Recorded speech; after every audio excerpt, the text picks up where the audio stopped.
and I think I've had enough. I might get a little drunk. I say what's on my mind. I might do a little time. 'Cause all of my kindness is taken for weakness. Now I'm 4 or 5 seconds from wildin', and we got 3 more days till Friday. I'm just trying to make it back home by Monday morning. I swear I wish somebody would tell me, ooh, that's all I want. Woke up an optimist. Sun was shining, I'm positive. We can run, Then I heard you was talking trash. about a mystery. Hold me back.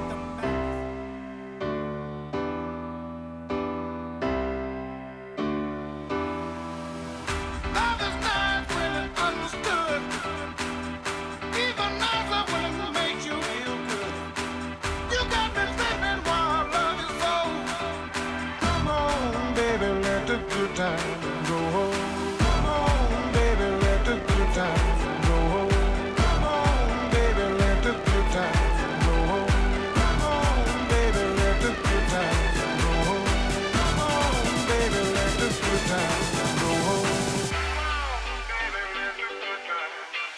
It's like Woodstock to the end, brand new feeling. Bop to the music, psychedelic visit. My heartbeat acoustic, moves like Kendrick. Spark to a fire, then a flame and kiss it. Go hard in my lane, both strikes in the blizzard. 10 million in the brain, gotta roll with the vision. Vision of a good time, all I wanna know when the party gon' start, let the good time roll. Come on, let's go. You got a lot of living, keep the party on the road. Ain't nothing like the feeling when you're winning in your soul. The wheel keeps spinning, only got one goal. Don't stop, stop the show, can't stop, stop the flow. The real ain't ready, 'cause I rock the globe. So act like you know, act like you know, act like you know just what to do when the good time roll. Love is nice when it's understood. Even nicer when it makes you feel good. You got me slipping while love is so.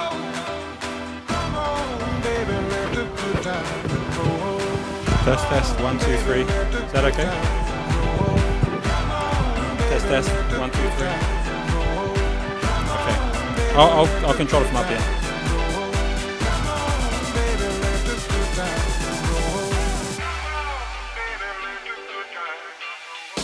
Rolling Stones, everybody came to get the taste of the bone. Can't nobody stop it when you're bad to the bone. Gotta be the hottest when you shine like chrome. Gotta find that zone, it's a mind of its own. Love roller coaster, loop around in the zone. Love roller coaster up and down, pretty strong. Just like gold, I'm already sold, let the good time roll. All around the clock, clock up in the spot. Pull up in the Chevy, so classy and hot. Pockets feeling heavy, gotta spin what you got. What you tryna sell, I ain't already rock. Gotta let go, pedal to the flow. So incredible, so much better with the flow. Ready for the show, like I'm singing Hey Joe. Do it like a pro, let the good times roll. And let's go all night, all night. Wake up the club and let's go all out, all out. More drinks for us, toast to the good times. May they last forever. We're young to the good times. Raise your glass, let's all have some fun. Love is nice when it's understood. Even nicer when it makes you feel good. You got me dripping while love is so. Come on, baby, let the good times roll. Come on, baby, let the good times roll. Come on, baby, let the good times roll. Come on, baby, let the good times roll. Come on, baby, let the good times roll. Come on, baby, let the good times.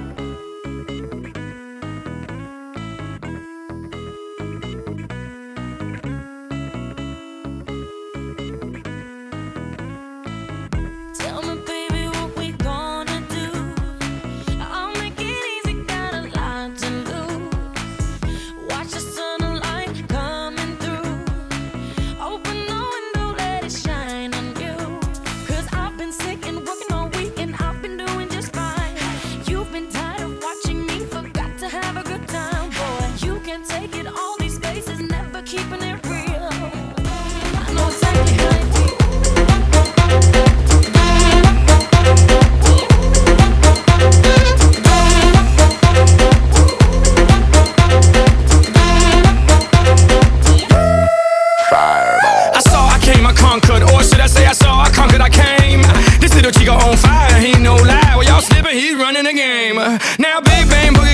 little noogie and a nice little shave. I gave Susie a little pat up on the booty and she turned around and said, walk this way. I was born in a plane. Mama said that every word was on my name. I'm the best you've ever had. If you think I'm burning out, I never am. I'm on fire. I'm on fire. I'm on fire. I'm on fire. Fireball.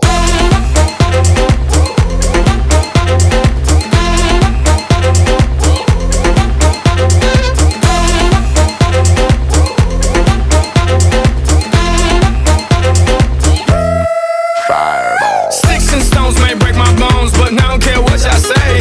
Cause as the world turns, y'all boys gon' learn that this shit go right here don't play. That boy's from the bottom of the map, MIA, USA. I gave Susie a little pat up on the booty and she turned around and said, walk this way. I was born in a plane. Mama said that every word was on my name. I'm the best you've ever had. If you think I'm burning out, I never am. I'm on fire. I'm on fire. I'm on fire. I'm on fire. Fireball.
And while we wait for the remainder to join us, first of all, give yourself a round of applause for getting back on time. Thank you. All right.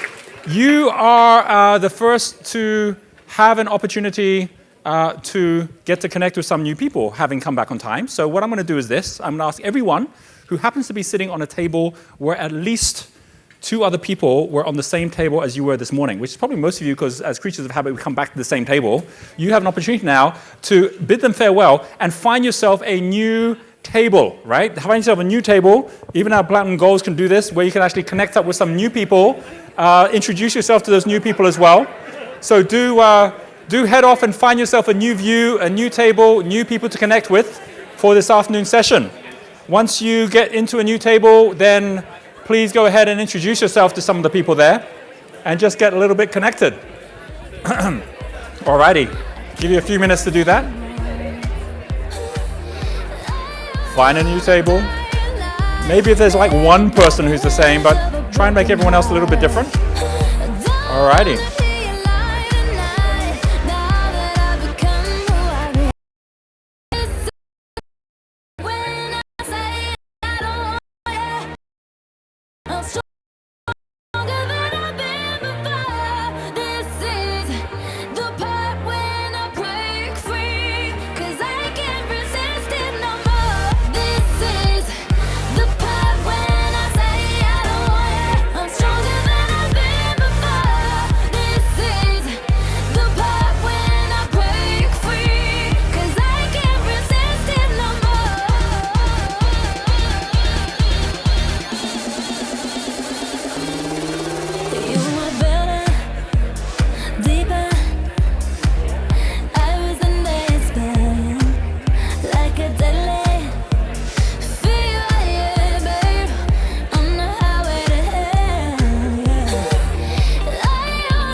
Okay, thank you. So we are now moving into the second part of our session together. This one starts with a super exciting session with 4 changemakers.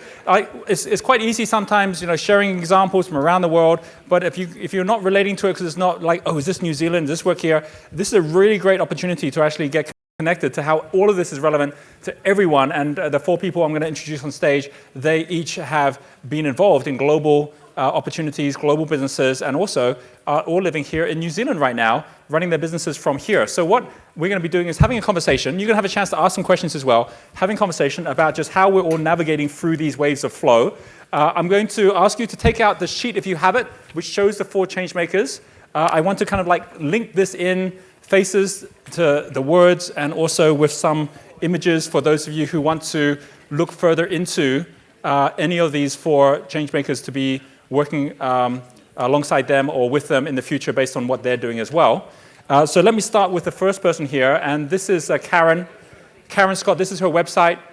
Karen's going to be joining us up here in a moment. I'm sure you've seen this book around. So this book basically is her story of what happened when she went from being a very successful business owner, with all her businesses running well, to basically being there in the middle of the Christchurch rebuild. Her survival has become something which many people in New Zealand know about, and how she's gone about recreating her career and built it, and now is actually supporting many people around the country with basically her Unstoppable Life program. That's all part and parcel of what Karen is doing right now with her story. So that's one person that I wanted to introduce you to, and you'll be meeting her in a moment. This is the second person, Michelle Bogue, and her background I find really fascinating because she's kind of crossed across business, across politics, across entrepreneurship with her own business as well. So as you can see here, she's been on all sorts of different boards, working with non-profits, Auckland Rescue Helicopter Trust, Eden Park Trust, through to Auckland Cricket Association, Eden Park Board of Control, Samoa Rugby, Television New Zealand, and as you can see there, she's also a former president of not just the Variety Club of New Zealand, but the New Zealand National Party as well. And she is now running her public affairs company, as you can see there. So there's a really interesting crossover between all these 3 areas. The third person is getting quite a bit of press at the moment. This is Pic Pico, and this is his company, which is called Pic's Really Good Peanut Butter. When Michelle told us that Pic had managed to get a spread in one of the newspapers, I asked if it was a peanut butter spread. And he has a really great story because, as you can see here, he decided to top up his retirement funds by making $200 worth of peanut butter on Friday mornings and selling it at Friday afternoon market. Talking about like finding something of value, then you can always leverage that. Well, he's now turned that into a national company selling peanut butter. So it's really amazing what he's done, and what we're going to, that story he's actually gone through is age for me to create this amazing business. And then the final person we have up here, Stephen Renato, has actually got here 2 different success stories. As you can see here, on the one hand, he's got his business that he started up, wellness business that became worth over $100 million in 100 countries. And he went from that wellness business to what he's now doing, which is digital. So some of you are going to find that you're going to make shifts based on what you hear in the next 2 days, which is down more on the digital side. He's now world-leading production house for experiential digital books. I'm going to get to his site in a moment, but I wanted to show this story that Pic got covered in Stuff Business Day. Peanut Butter Baron spreads the word. See, they're using the pun. There it is. Adding a dollop of, that's taking it too far, dollop of peanut butter to almost anything goes down a treat, including a business, it appears. And this is him, talking about him basically coming along to this event today, which is there as well. But I wanted to save this one for last because we have Sandra and Michelle in the room. I'd like to recommend this next book is one that we get for everyone on the team, because Stephen Renata, he creates now digital experiential books. So I've chose one which I think is the favorite one our team would love, which is one of his books. And it's this one here called The Wonky Donkey. And this basically is a book which allows you to be able to actually listen to it, follow it online. And obviously this is the version which is on the PC, but obviously it's something that you can get on your iPad, and is really great at actually giving life lessons to families, to kids. So each one of them is doing something to make a difference. Each one of them is on their journey right now, just like I'm on my journey, you're on your journey as well. We're going to have a chance to have a great conversation up here. So could you please give our 4 changemakers a big round of applause? Alrighty, and come up and join us. Okay, you're going to have to keep the applause going for longer. Okay.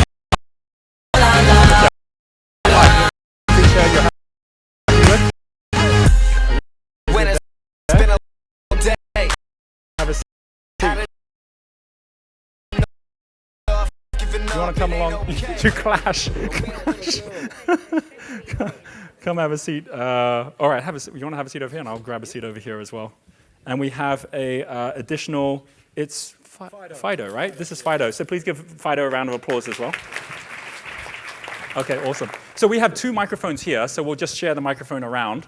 And I'm just going to start off with some questions, and then from there, you all will have a chance to ask some questions as well. I'm going to start with you, Karen. I'm going to start with you because there are people here who either are in the midst of starting something new. Hands up who's in the middle of some kind of a startup at the moment, even if it's like, yeah, so quite a few, starting something new, or even in a business where you're thinking of starting something new, and you had this kind of thrust upon you in the middle of the earthquake with what happened. Do you want to just share what happened at that moment, and what was the period of time before you were able to get into the rebuild mode, and what looked different than the second time around? Well, as I say, at the time of the earthquake, as you said, I was buried under a building in America. You're lying there, and you really death is a certainty to you because you're trapped underneath all this rubble and the ground. You're lying on this ground that's absolutely violently erupting underneath you, and so you know there's no way out. So yeah, death is a certainty to you at that time. So to find that you have been rescued and you actually are alive, one thing for a start off, you are very grateful. And so then I looked at everything I had lost. Because I've always had like bricks and mortar businesses right from when I was 18. And I loved the challenge of starting up businesses. So I was always changing because I liked, I'm an ideas person, as I'm a dynamo, and so I always would start up a business. I had lots of ideas, and then I would move on to the next one. So I looked, in real life you think insurance, well that's okay because insurance covers that. But as we know in real life, things don't always work out as you see, as you think. And so 4 years later,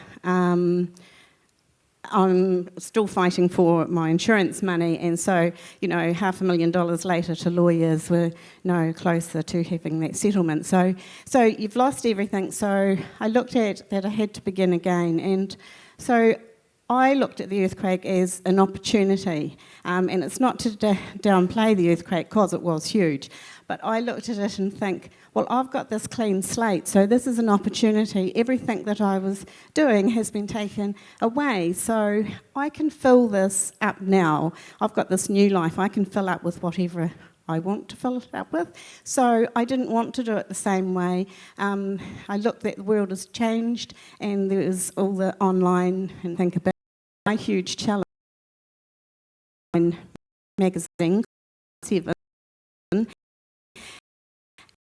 and in the world now of business, you can get out to people so fast and you can help so many more people so quickly. And I love the fact that I can interview experts all around the world and then I can get it out to my readers just like that. And so I find that very exciting. So, you know, for me, yeah, I don't like holding back. I like to make it happen. How long was it from the earthquake to when you decided you were going to go down the digital line? Well, quite quickly, but I held back from that because I had to learn. So in the meantime, I noticed how difficult it was for people in Christchurch to get themselves going again. And so I wanted to help people be able to get on their feet again. There was a lot of depression and a lot of sadness and a lot of fear. And so I decided to write a book that I could use for fundraising purposes to help people. So I done that really quickly, and I knew nothing about being an author, so I done the book like in probably 6 weeks.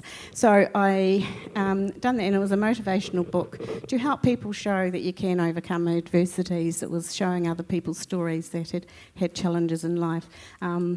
Because that's my belief, and that's why I have my Unstoppable program. And so the message all came as a result of that. Yeah, and that you can be unstoppable. You can get anything you want. Right.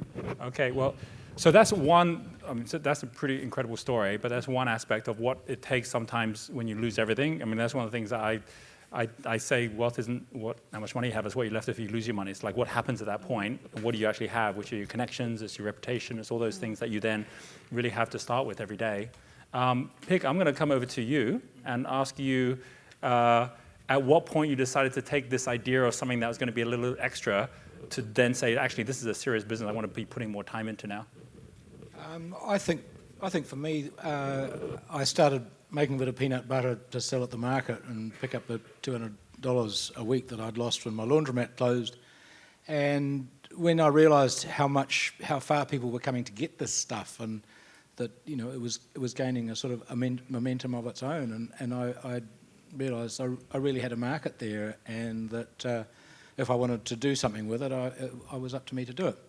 Initially, I just thought, I'll just keep it small and beautiful and have a bit more demand than I can make and be happy with that. But then I saw no reason to sort of keep it at a particular level, and so I just sort of went for broke really, and we're still doing that. So we're still increasing the size of everything. But it was just realising that there was a market there, and it was up to me to take advantage of it, and so that's what we've done. I mean, some people would say, to create a product, especially a product like peanut butter, where you've got to come up with the right way to produce it, you've got to come up with the way to package it. Yeah. All those things is going to take a lot of money to get started. What was the situation when you got started? How did you do it so that it wasn't costing you a crazy amount to get going? Well, the neat thing about the peanut butter is it's been really scalable. So I started off cooking it in the oven at home and then processing it in a little peanut squash that I think I've picked up for a couple of $100. And then when I decided I could do a serious thing and maybe make a couple of $100 a week at the market, I spent about 10 grand. I bought a rotary roaster, stainless steel concrete mixer with a burner underneath, and a ton of peanuts from these guys in Australia who would sell me a ton. And so that, for 10 grand, I was sort of set up to do stuff at the market. Eventually we had issues with food safety. We were told we had to get a factory, so I leased a little factory and put the concrete mixer in there for a bit. And then it just slowly increased when I realised that we could be doing 1,000 jars a week if I had a decent grinder and stuff. I spent another 40 grand, and that was the scariest time. I was actually spending 40 grand and ordering some machines online from China. I had no idea what was going to arrive, and this stuff just turned up, and we had to figure out how to work it. Were all the instructions in Chinese? Yeah, they're all in Chinese. Yeah, that happens. Yeah, and the stuff didn't work. Yeah. But then the next stage, when I'd realised we had a few supermarkets going, and I realised the demand would still grow, and I just spent everything I had in my sort of retirement fund and everything. I just put that in and went to China and bought a whole pile of machines and leased a factory and spent $500,000. And I didn't lose a moment's sleep over it. I knew it would work. And so our next step, which is we're doing further, putting in another line now, and that's just no pain at all. We just borrowed a bit of money. So you're finding that as the decisions you're making require bigger and bigger amounts because you're in this flow of understanding what the market is or what their demand is. It's not anything like the same risk as when you go back to that first 40 grand. No, the first stage wasn't hard, but the second stage, 10 grand, I could afford to lose that. 40, I was going to feel funny. I would feel a failure if I'd lost that. But now, I don't care. I'm just happy to keep at it. So you guys will keep it. Questions are, I'm going to around team, right? What have you found as the growing pains with the team? Well, that's been the most remarkable thing for me because I've had lots of businesses in the past and I've done everything myself. So I'd set up the software, I'd do the products, get the machinery going. I had lots of giftware and all publications and things. But I always used to do everything myself. And when this eyesight thing developed for me, I have macular degeneration. I just had to get people in to help me to do stuff. And I kept on with a few of the things I like doing. I like doing the graphics, and I've eventually had to give that up. But in doing that, I've got people in who can do stuff a hell of a lot better than I ever did. And I realise I'm really in a fortunate position as an owner-manager in that I have delegated just about everything. I've just been away in Europe for 3 months, and everything's worked smoothly. I'm coming home, and everything's going wonderfully, and there's all big bags of money everywhere, so it's been fantastic. Yeah. But that's been the really instructive thing for me about learning about what a team is. I mean, I got to 60, and I people talking about, Merry Christmas from Bob and the team. I go, ugh.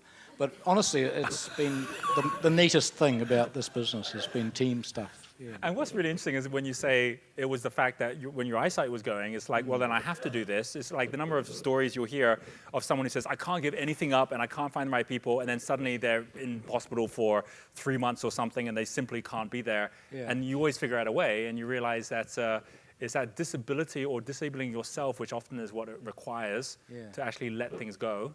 But that's awesome to hear that. That's very cool. Yeah. All right, thank you, Pick, for that. I'm going to come over slightly different. I'm come over to Stephen because I've got a slightly different. This whole disability. Some of us get disabled by the actual industries we're in, or we actually get to a point where it's like, okay, this business got to a certain size. Tell us a bit about how you transitioned from a wellness business, which you were growing internationally, to actually starting up the digital media. Kia ora, everybody. My wife said we're going home. We're in the United States. She said we're going back to New Zealand. And so that geographical shift created a change for me. Okay, we're good. Is that right? Yeah, that's okay. Yeah. So that was, the wife told me we were changing. Neil Sparksman, you know what I'm talking about? But I'd been 20 years in the fitness industry, helping the world fall in love with fitness. It was great. It was amazing, still amazing. And I was just ready for a change. And it was a little bit of timing, divine intervention. I arrived back and had an opportunity to get involved with a company that was international again, very disruptive like Les Mills had been, but this time in the education space. And if I was really honest, like what was the thing that made you change? It was a 7-year-old person called Grace, who's my daughter. So I'm, a dad seeing my child grow. She's right at the moment that this company is doing the same sort of work in terms of digital books, Wonky Donkey and a lot of other cool stuff. And I thought, this is great. I sort of did my thing. We need to do some mahi, some work. Though I was kind of living through my daughter's eyes, which is a digital world. So that was probably the short, true story. Well, what I really love about that story is so often people think a scalable business is one that starts with, a customer base of a million or something, right? But the truth of it is all the best businesses that we see are the ones that have a customer base of one. It's like whether it's one which is like, what's the peanut butter I'd really love? Or whether it's one which is like, okay, what is it my daughter would actually really love? And when you get that right, then it's scalable because you've actually got to that quality, which means that you're doing something better than anyone else is doing it because you took that time at that particular little level to do that. Now that you've got it going, what would you say has been the thing that you have been most caught out by? Either by things changing quickly or by things not being the way you planned? What's one of the things you've been grappling the most where things haven't gone exactly as predicted? We're primarily B2B business, so we do deal with like the Ministry of Education and so forth in New Zealand and other countries, and it's actually been the ministries are not up. So we produce work for them, but they're moving probably at the speed that we would like. They'll get there, just probably not at the speed we want to do. But the flip of that, when you're all of a sudden your client base sort of is not there for you and that affects your cash flows, is you've got to quickly look somewhere else.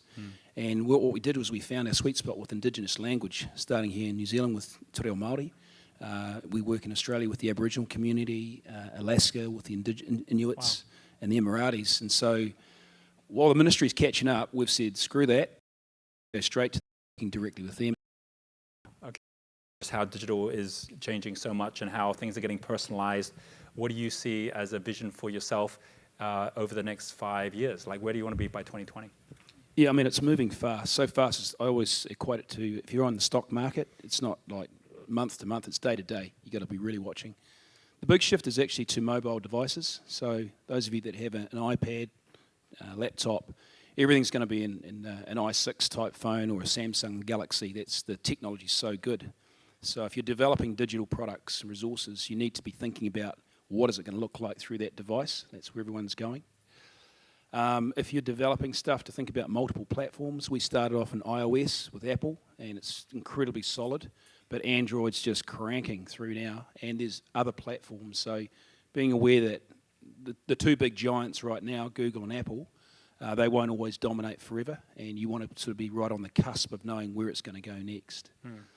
And then probably more at the education level is just language, people's own cultural indigenous languages. South Africa, for example, there's 6 languages.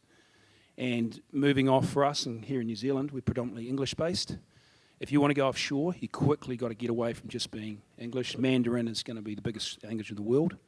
And having multiple languages in the way that you communicate is going to be a key to success very, very quickly. Very good. All right, thank you. Michelle. Michelle, I'd like to start by just asking a question. In your experience going through working in politics, working with nonprofits, with large businesses, and now even with small businesses, like running your own business and growing it, what would you say you've noticed is a similarity all of them have, if there is any, and do you have a preference in terms of which environment you actually enjoy the most right now? Wow. Well, the work that I've done throughout my whole life has very much been determined by the fact that I have a boredom threshold which is about that big. So I have to do lots of things all the time. And fortunately, women are very good at multitasking, but it infuriates my husband that I have to fill every effing minute of the day.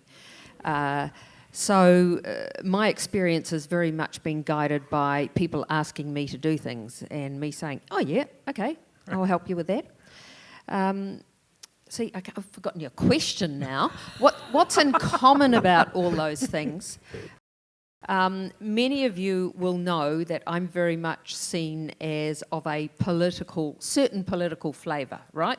I represent the right. And I've worked within politics. I didn't grow up with politics. It found me when I was about 17 and was a busy, active pair of hands with not a lot to do.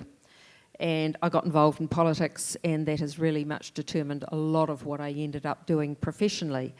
But politics is a horrible game. And one of the things that I've learned through all those things is when you put yourself out there, people love to drag you down. And you will all find this in your business life, in your personal life. And of course, these days, social media makes it so much easier for them. So I've got a couple of rules that get me through. Doesn't matter what I'm doing, professionally, personally, politically, working with not-for-profits.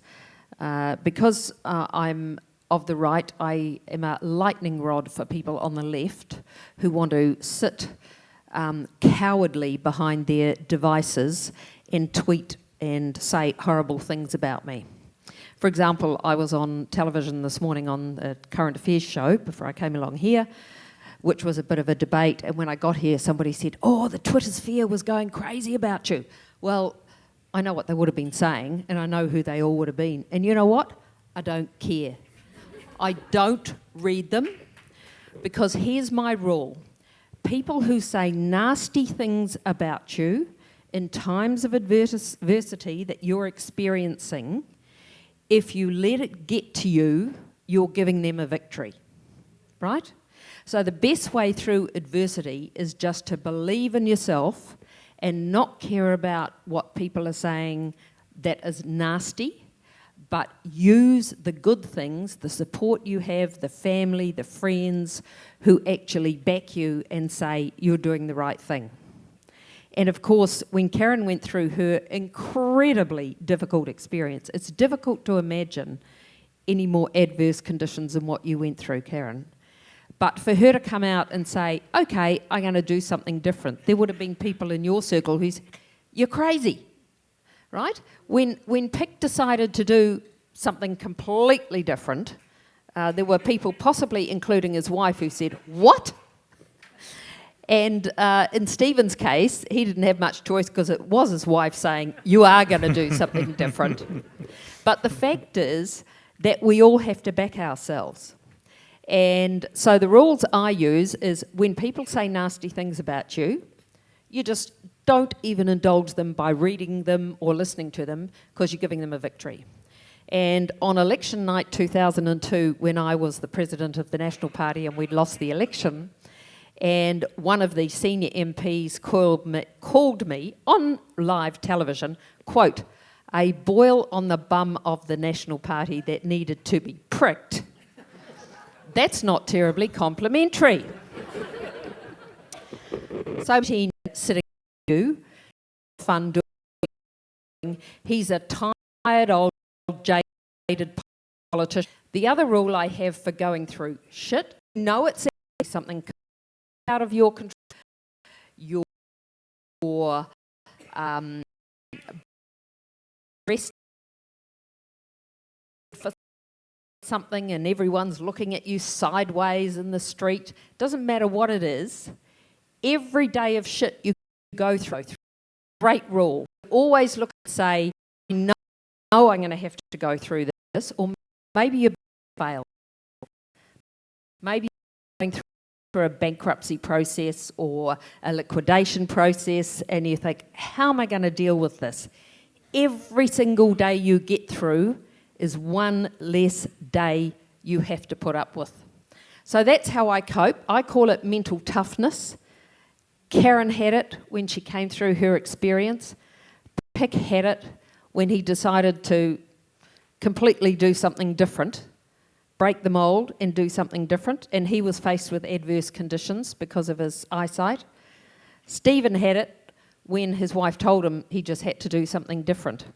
There's one other thing I would leave with you, and now that I'm much older than many people in the room, including you, Roger, sometimes I look back and think, if I had hopefully slightly interested in what I've got to say, would I have lived my life differently? And I think sometimes we're not ambitious enough. We don't aspire enough. So the words of advice I give young people, and I mentor a lot of young people, is think to yourself, you're going to do something great.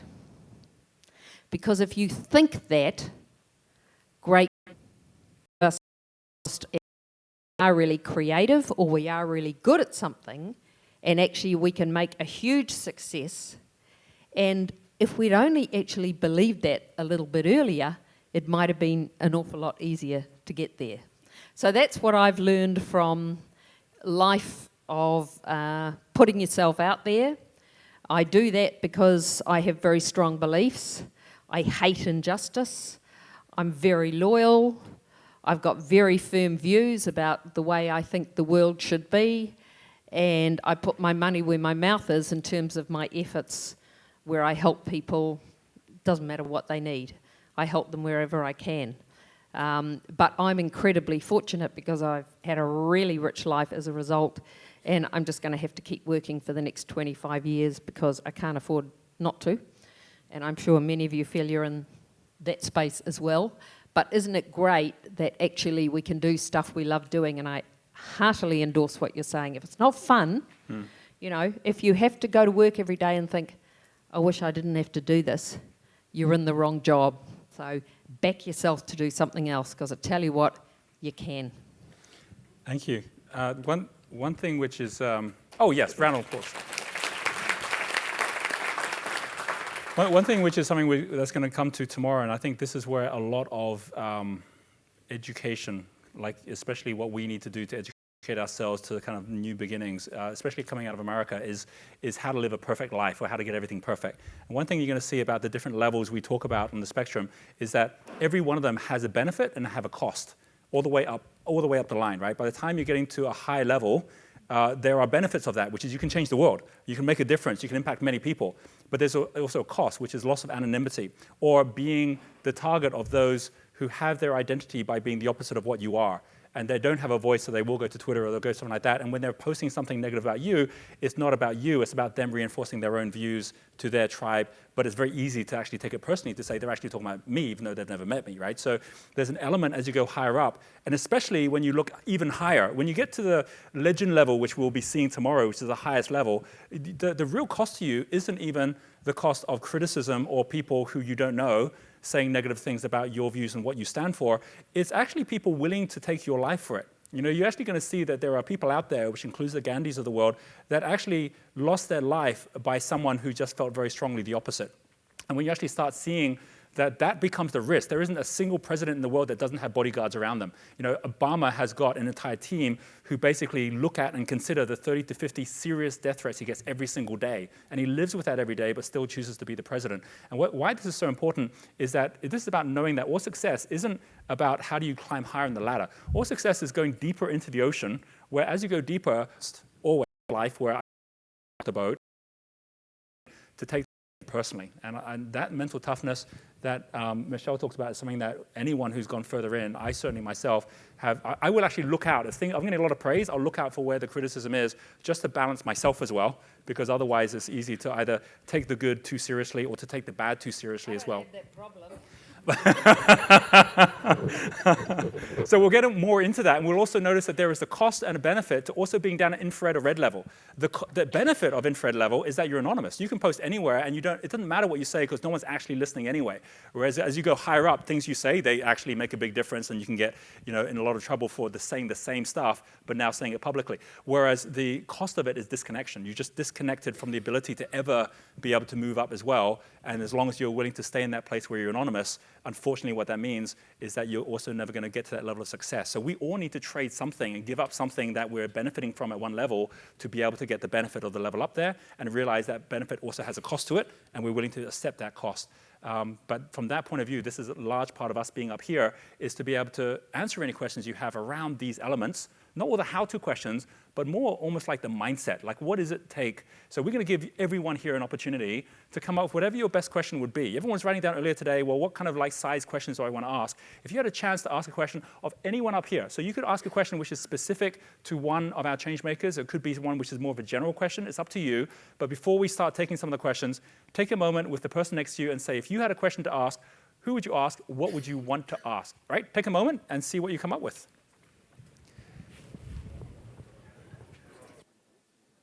Cool. This is going to be interesting.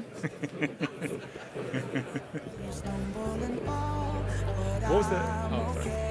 When I lie down in your arms.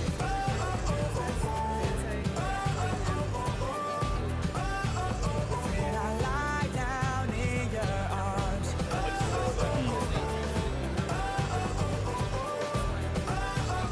When I lie down in your arms. I feel like moving back. Sometimes it's hard to dream. The life I chose is past. It's moving without me. What else I want a machine so they can't go back in time? I don't know.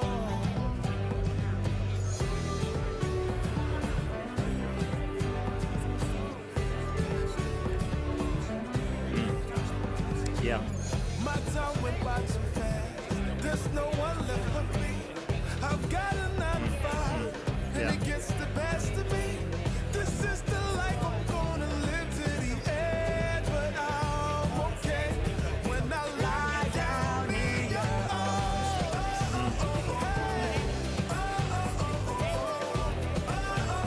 When I lie down in your arms. Yeah. Just taking the brand, the Unstoppable brand, one of the people in our network, she's based in California, named Cynthia Kersey, and she wrote The Unstoppable Woman, which became a bestseller. Oh, you did? Well, Cynthia's awesome because when and Cynthia, she had that already as supporting women who were looking to break the glass ceiling and move forward to the next level. But what she noticed, she went on a trip to Africa, and she realized what a difference you can make when you bring people who actually now have a whole new view about themselves to make a difference. So she set up the Unstoppable Foundation, which now basically builds a whole bunch of schools all through Africa. And people now come into her programs on the one hand to transform their own lives, and then they go on these experiential programs where they transform the lives of others as well. And it's a really amazing synergy between the two. Yeah. Yeah. Right. Oh, that's awesome. Yeah. We're going to have questions. We'll see what shows up. Yeah. All right, here we go. All right, thank you very much. Thank you for sharing. Questions from who? Front. Let everyone know the particular person you get on. I've got a question for Pick. One of the resonated with me when you were giving, well, I say your story, but just when you were saying, I'm in a similar situation where that $10,000 investment's like, well, yeah, I could do that, and if it worked, it worked. If it didn't, sort of thing, and it'd be a bummer. I don't want to lose 10 grand, but it was when you said, and then it was that next stage where the $40,000. At what point, or how? What were the key changes? What allowed you to take that $40,000 investment? Because that's kind of almost in a similar situation. It's like, well, there's something else I can invest in now, but I haven't quite, there's a few things that are blocking that. So I was just curious as to what, from your perspective, was the go, make it happen. Well, for me, it was finding that there was a market there. And once I knew that there was a market, it gave me a lot of confidence to go ahead. I think my concerns around it were whether I could make the machinery work, or whether I had the right people and that kind of thing, or how much it was going to cost to get it all wired up and the like. But it was finding that market. And once I found the market and I knew it was there, that gave me a hell of a lot of confidence. And I feel really sorry for people who've got a product that they need to spend $1 million before they can even make the first thing and take it out to a supermarket and see if the people are going to buy it or not. And from the other thing for me was also having a stall at the local market and really talking to the customers and getting that immediate feedback. And because we were just in the local market, it was farmers market and things, we could sneak through under the radar with food safety. Need to try things out. So. But does a concrete mixer fit with it's stainless steel? Safety? It was a stainless steel okay, concrete good. mixer. Yeah. But that was the thing: finding the market and having and being able to make the product cheaply initially, without having to have a huge investment. So. And that gave me the confidence. That element of getting market feedback, there used to be a time, it took a lot of time to do that. Now, like having something like an actual stand where you're actually in front of customers, if there's anyone I see who says, I'm going to start an online site, it's like, well, have you sold the product to anyone? Because until you sell it face-to-face, don't even try and sell it online, because you don't actually know what someone really wants or how much price they're going to pay. The great thing about crowdfunding, crowdsourcing and crowdfunding, is that it allows you to actually try out a product and see, just like the coolest cooler, is there a market? If no one had bought that thing, he didn't have to produce it. And that's the great thing today, is there's really easy ways to get that market feedback. And there's also some very still practical hands-on ways you can go get a store or just go speak to your customers first and make sure they're going to buy.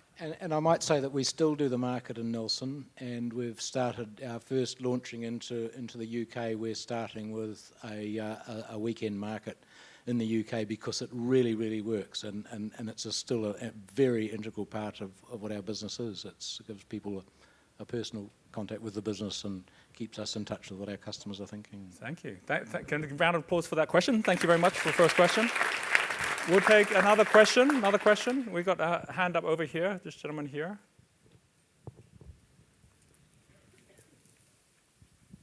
My name's Bruce, and my question is really through a statement by Roger. Roger said, as you go up through the spectrum, you have higher highs and lower lows, but it comes back to the same thing.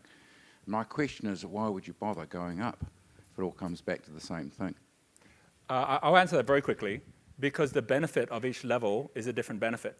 you cannot impact the world from the bottom. You can impact the world from the top. And if you're willing to pay the cost and the price of impacting from the top, which is your personal privacy and those elements, or if you're willing to give your life towards something. I mean, there's that great saying, which is until you're willing to die for something, you don't know what you're living for.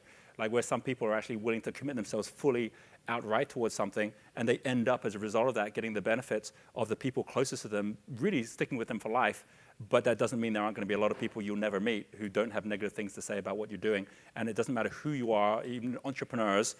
Look at how much hate mail Bill Gates got when he went out saying that he was going to go and try and change healthcare. Richard Branson today still gets so many negative people. He's got biographies out of negative about him, but that doesn't stop him doing what he's doing. So that would be the answer. It really is about saying what level of impact you want to have in the world, because you definitely can't have it from the base when you're anonymous and you have no influence or impact on people around you. But that would be a short answer. What I would do is I'd bring it over to Michelle, because you're living this life where even this morning you went on national TV and you're having a conversation about this. What would you say would be the thing that drives you to continue to want to have an impact when asked, or when you yourself are driving things forward, when you know there's a cost to it as well? Sure. My first comment would be, haven't you ever heard of adrenaline? A lot of work in the sector, and I see people doing incredible things. The more I can use my profile and the work that I do to advance what they are doing, then the more useful my life is. It's that simple. All right, thank you. Get a round of applause for that question as well. Thank you. Good questions coming up here. We've got a hand up right there in the center, and then we'll come over this side here. So keep your hand up, we'll get you. Obviously, you file in very. What it is you mentioned to us that you see yourself working on to survive financially. My question is, although you get enjoyment out of that, I think, why is it that you're not focusing a little bit on yourself and what you need? I think we've all got to care about other people too, you know. That's my question. My husband would say the same thing, especially when I come home from the latest charity auction where I bought some completely useless prize for $10,000. I guess I have this belief that I'm going to be healthy and continue to work. And, you know, when my first job, I worked for the government because I was a baby boomer. How many of you are baby boomers? That means you're born before 65, right? Okay, not that many now, not surprisingly.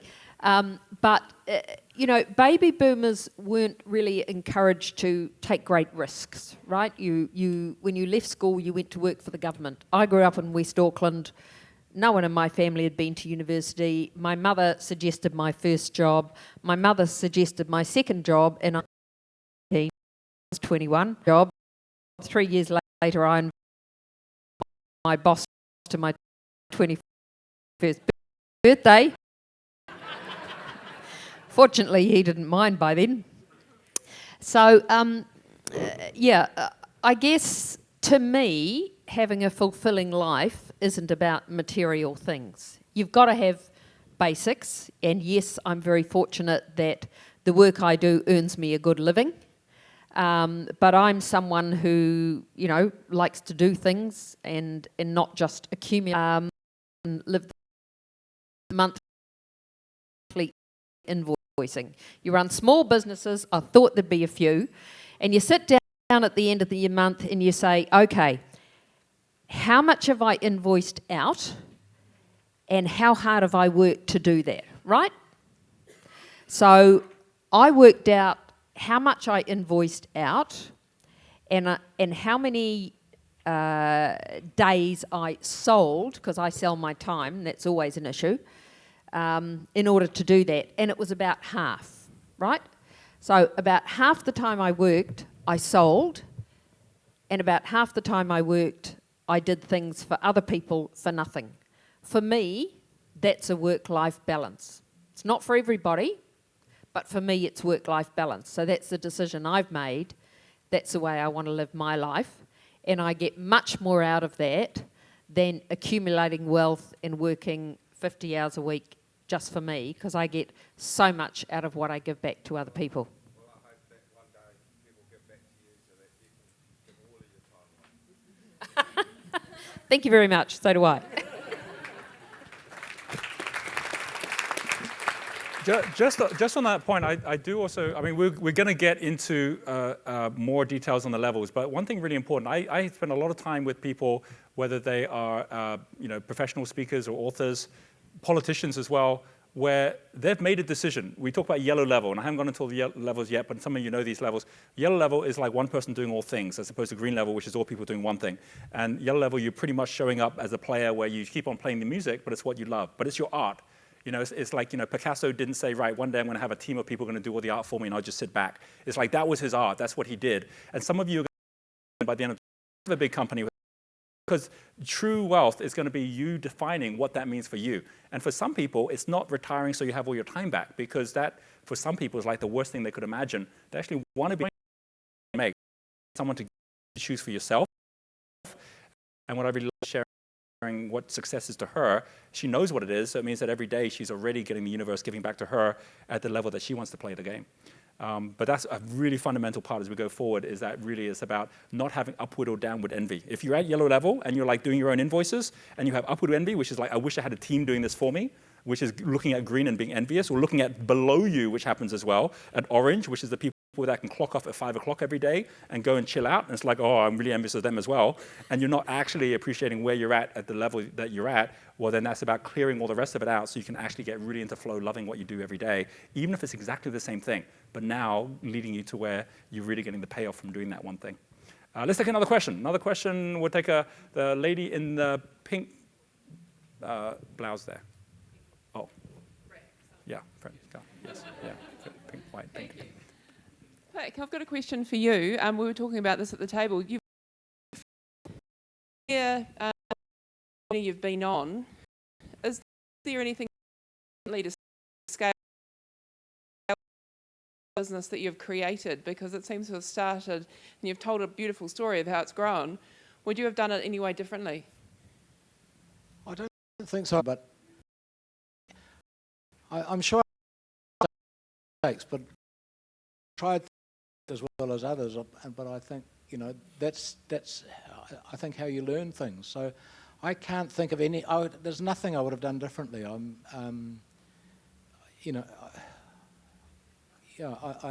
Everything's worked out really beautifully, and I've, learned a hell of a lot about it, and, I'm just happy with the way things are going. Brilliant, thank you. Thank you. Thank you very much. A round of applause for that question, for all the questions. I'm going to give all of our changemakers a chance to just share one final thing. So whatever that final thing would be that you'd like to share with everybody, and you've seen the websites, you know how to connect with each of them as well. But just the final thing from this little session. Let's start with Stephen. You got a microphone there? What would you share? Yeah, just whatever you're passionate about, go for it. Be prepared to take risks, because if you're doing stuff you're not passionate about, you'll be disappointed and frustrated later on. And in the current environment and future, being digitally savvy as a business person, very smart way to go. Thank you very much. Yeah, I agree absolutely with Stephen. I think, enthusiasm is unstoppable. There's nothing can get in its way. So that's all it takes, in my view. Yeah, well, I agree with all that said. I think it's very important that you're living the life that you really want to live. So I would say whatever you want to do, just go and do it. You don't have to have all the answers before you begin. Just start, just do something, and that's your greatest learning, is going out there, actually doing it, having that courage to step forward and having that belief in yourself, and just go and do it.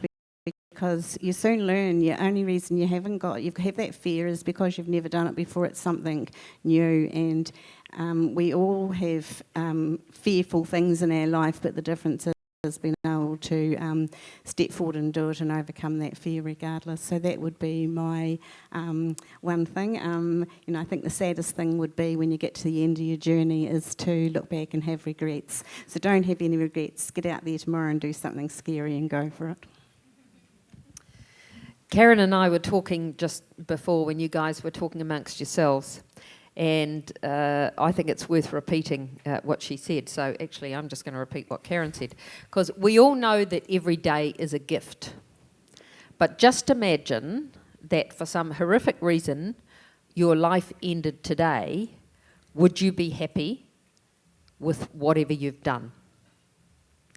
And if you wouldn't be, for God's sake, change it. Thank you very much. Thank you. Can we give all our changemakers a big round of applause?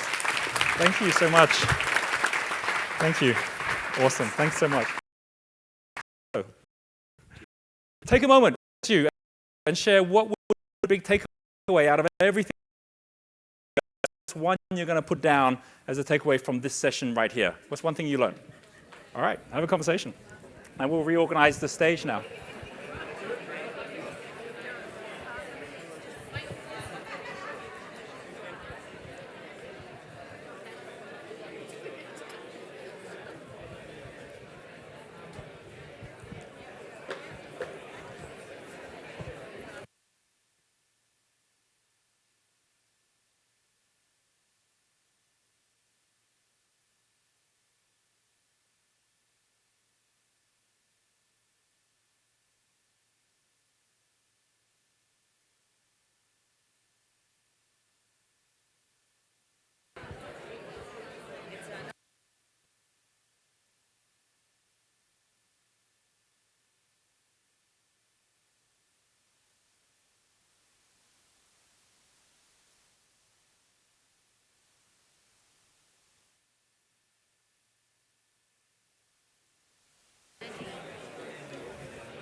Okay, thank you for sharing. Thank you for sharing. So we're gonna pick up on some of the themes that came up during that session. And I'm going to start with one which Stephen came up with, which was this whole thing about basically just being globally aware.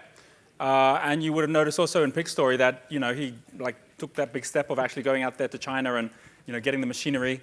So really, what happens when technology catches up to our ability to think globally? That actually is easier today. This has only happened in the last 5 years. It's easier today to start a global business than a local business.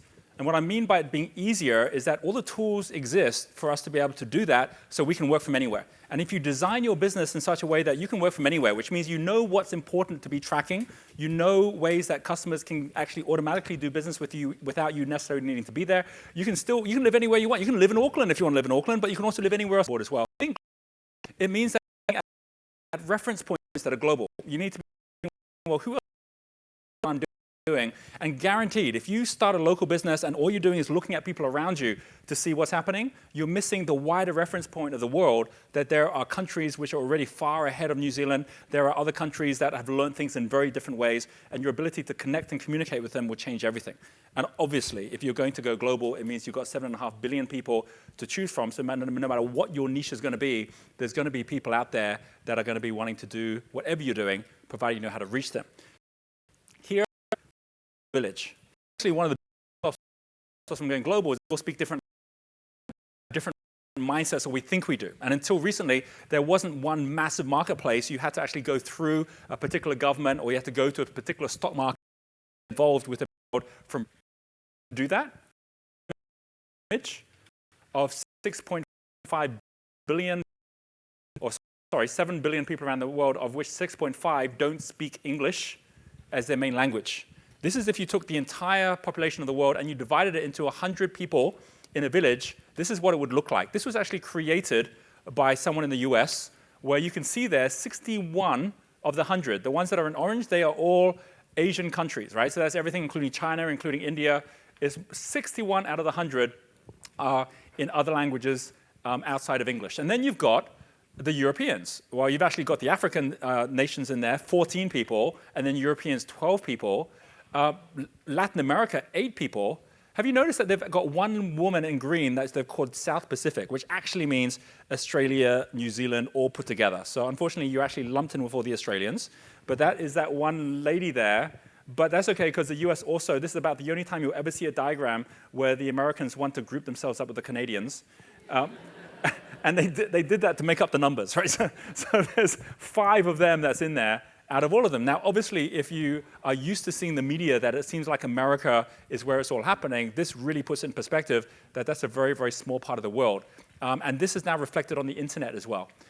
This is something where if you look at the internet, here's how it's changed in 20 years.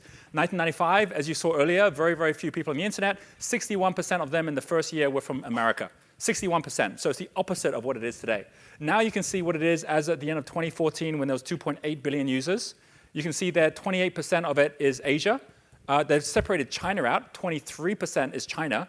So between the two of that, that's over 50% of the internet is in an Asian or Chinese language right now, which means when you Google in English, you're only reaching a small fraction of the internet today.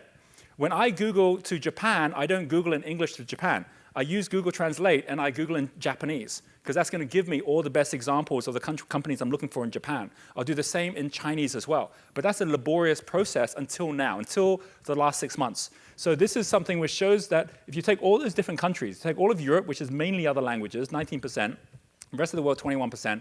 We're now talking about an internet where less than a quarter of the people on the internet are using English as a first language, which is phenomenal.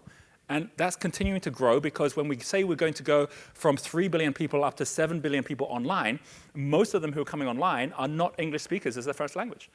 Now, if we actually look and say, how's that reflecting companies? This is now the new list. If you go back just even 10 years ago, you'd find that the top 20 of the market leaders in global internet businesses would all be from America. Now you can see there that the Americas are slowly getting taken over. Alibaba's there as number 3 now. Tencent's there as number 6. Baidu's there as number 8. JD.com's there as number 11. They all showed up just in the last 3 years. The Japan companies are there as well. And this is going to be such that I would say when you come back here each year, I'm going to give you an opportunity tomorrow to see who would like to come back, and for us to come back to New Zealand with all this information. My guarantee is that this time next year, we'll see a couple more of those US companies replaced, and certainly within 5 years, I think we'd be surprised to see 3 companies up there. That's how quickly things are changing. And you take that one step further, and you look at volumes. This is a diagram which actually shows volumes of the actual gross merchandising value of sales, which is how much is shipping through these different companies. Green is eBay. Blue is Amazon. You can see both of them on just either side of $100 billion that's going through them. Look at the red one, that's Alibaba and Taobao, which is the same company, which is over 350, which basically means that that's already more than the two of them put together, and that's in China. The speed and growth of that, you can see how it overtook in 2010, and just there's been no stopping it since then. And we're going to continue to see this shift over to Asia. And here in New Zealand, we're right in the Pacific region. We have the ability, we're on the same time zones. We have the ability to actually do business and be a connecting point. And you might know already that all of the latest things that are happening through Facebook or through Google, test them out in New Zealand. New Zealand's a long way to work. But also, it's one country which can be treated as a country, as a test bed, where everyone speaks English and you have that ability to be able to test something out before you roll it out to the rest of the world. Now you say, okay, so what does this look like when we actually start treating the language problem seriously? you come up with this. This just came out earlier this year. Google Translate app becomes real-time interpreter. And you think, well, what does a real-time interpreter mean? If you haven't yet downloaded the Google Translate app on your mobile phone, it's free to do. And after you watch this video, which was by a very excitable American presenter, you might actually want to download it because of what you can now do with the Google Translate app. So here we go. Hey Facebook friends, what's going on? Rich on Tech here, and I've got to show you an app that is just super cool. You've probably heard about Google Translate. It's been around for a while, but it recently got a major upgrade, and now it's just pretty darn awesome. So what it does is it uses augmented reality to literally let you look through your phone at something that's in a different language and translate it instantly. It's kind of tough to explain, but let me just show you. So here's the app. I've got it running on this Samsung Galaxy Note 4, and there's some signs that are in Spanish. Okay, let's say I'm in a different country. All I have to do is aim my phone at that sign, and look at that. Immediately, you can see it change right on the screen from apague telefono móvil to turn off telephone mobile. Now that's not perfect, but you get the gist of what they're trying to tell you. And the cool thing is when you look at it on your phone screen, it's in the exact same font that it is on the paper there. So let's try another sign. It says Tienda Cerrada. And look at that. Oops. Store closed. And can you see both of those signs there at the same time? So you see there's the sign written there in real life, and then there it is on my phone as I look through it. Pretty amazing. One more time, we'll move over to the other one.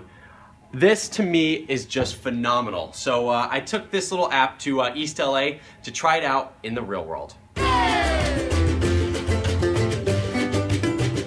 Not only does the translation happen in real time, the letters and the fonts are sort of in the same style and color, so it seems really futuristic. Let's go try something else. Well, not every translation is perfect. It looks like this sign says, "We eat gold," and I think they are saying, "We buy gold." So we've done Spanish to English, now we're gonna do English to Spanish. I pointed at the sign and it says Cabello Viejo, hair color. Last year, Google bought a company called WordLens. They sort of pioneered this technology. Their app was expensive, it really only worked for iPhone, and now this technology is free and it works across a variety of devices. Restaurant, here she speaks the traffic. Supposedly I could speak in English and you'll hear it in English, and I'll hear it in English. Where is the closest bathroom? ¿Dónde está el baño más cercano? ¿Cómo estás hoy día? Oh, how are you today? It's kind of getting us right here. No, it is. So that's a good way. You'll be able to ask me something, and if I don't speak the language, I'll be able to understand you. Pretty darn amazing. Having something like this in your back pocket just feels like we're living in the future. This is kind of the future we all imagined we'd have, and this is only going to get better. It does work for a bunch of different languages, and you can download the language packs right to your phone, so if you're traveling in a different country, you don't have to worry about having Wi-Fi or roaming or whatever. You can just use the app there. It also works with the text, like you said, so you can speak to someone and sort of have it translate in real time as well. So you might not need this today, but download it to your phone, and the next time you travel, you'll be happy you have it. All right, I'm Rich on Tech. I'll see you guys next time. Pretty wild, hey? Yeah, and by the way, this is something which is an app which is free. It's free, which means you can go travel anywhere in the world and immediately have a way to communicate with others out there as well. We made the decision about 3 years ago to go global, which meant that we were going to be in the top 10 languages everywhere. And so now we have got more people online taking our wealth dynamics tests using Genius U, which are in other languages, in Japanese, in Chinese, just because we made that decision at that point that if we're going to actually design anything, let's design it so it can be in all different languages. And we have teams in different countries that actually make their business all about basically creating our content within their languages as well. And so we're reaching a much, much, much wider audience. But there's more to it than that. If you are going to do videos online, YouTube has a transcription service, which means that if you just put in the captions, they will automatically, based on which country you're in, if you're in France and you look at the YouTube video, it would automatically have the captions in French. If you're in Japan, they would automatically have them in Japanese. It's free. You just turn on captions. If you're going to do the same with your website, you can have a Chrome extension which immediately changes your website to any language, which means that if someone's looking at it in Brazil, then they can see it in Spanish. If they're going to look at it in Germany, they'll see it in German. And if they see it in China, they'll see it in Chinese, which means that you then become discoverable on their search engines as well. So that if someone right now is searching for a particular thing like peanut butter in China, then on the site it becomes just as well. Do mentoring up until now has only been available in whatever language you speak. So if you're going to speak in English, someone's going to hear you in English. Skype has now turned on their real-time translator, which means when you go to Skype now, you can go and actually download this translator. This translator will automatically translate from you to one of the main languages at the moment. So you can call anyone and speak in English, and it will come across in whatever that language is. You can already do this instant messaging in any language, like over 50 languages around the world. And when you type, then what shows up on the other side is in that language, and they can type back. So on Genius U, you're going to have ability to put up an opportunity for someone in China to work with you. And when they're messaging you, they're seeing your language, you're seeing it in Chinese, and then you're seeing it back in English. So it means that global business becomes a really easy thing to do. Skype, we could teach children, then at least not having to deal with the adults who might be in a mindset to have to unlearn that concept. What if kids already, as their global impact of our no, and I mean no barriers to culture, no barriers to language, that we all see as one. I think Skype's video here does a really good job where they've taken two schools and seen what happens by videoing the interactions between the two.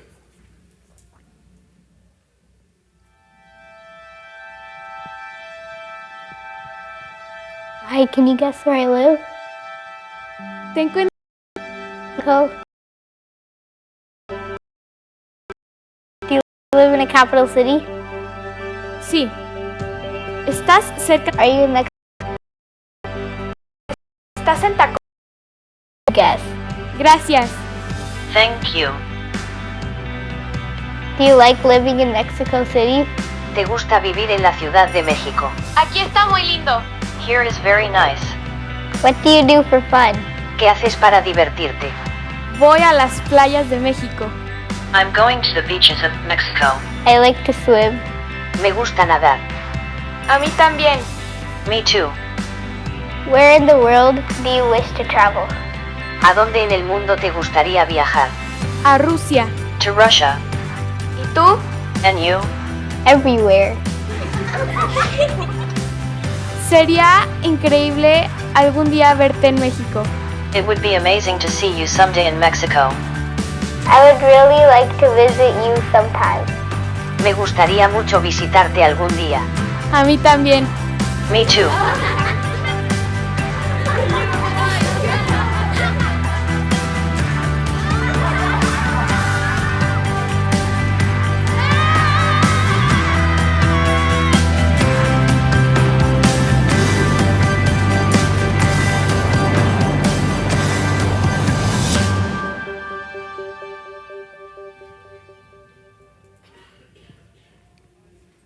How cool was that?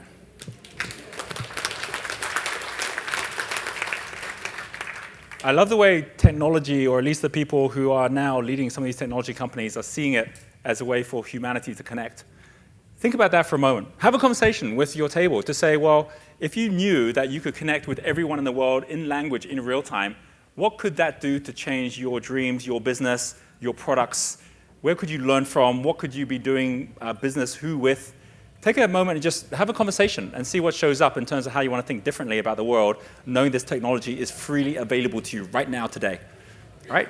Give you a couple of minutes.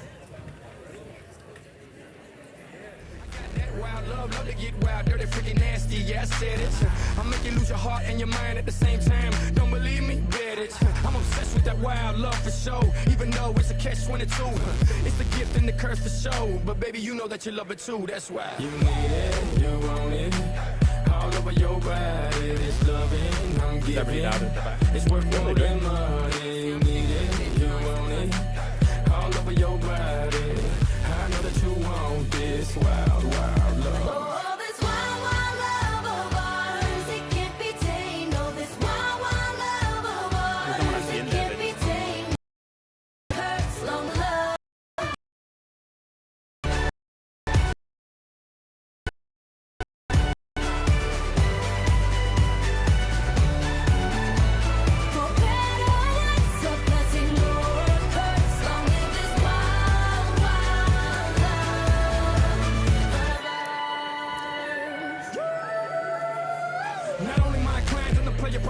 The globe is my backyard, baby, it's evident. When it comes to Miami, I always represent. Read all about it, ladies and gents. I done took over the game. I like my women yang, I like my women yang, I like my women fine, I like them off the chain.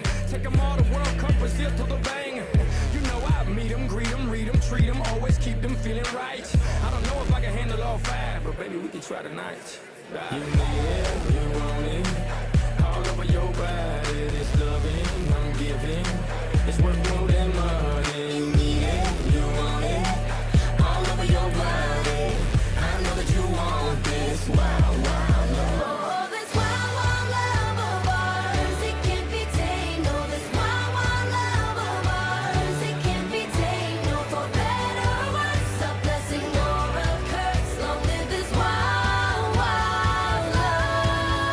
Oh, this wild, wild love of ours, it can't be tamed. Oh, this wild, wild love of ours, it can't be tamed. No, for better or worse, a blessing or a curse. Long live this wild, wild, this wild, wild love. Mr. Worldwide, GRL.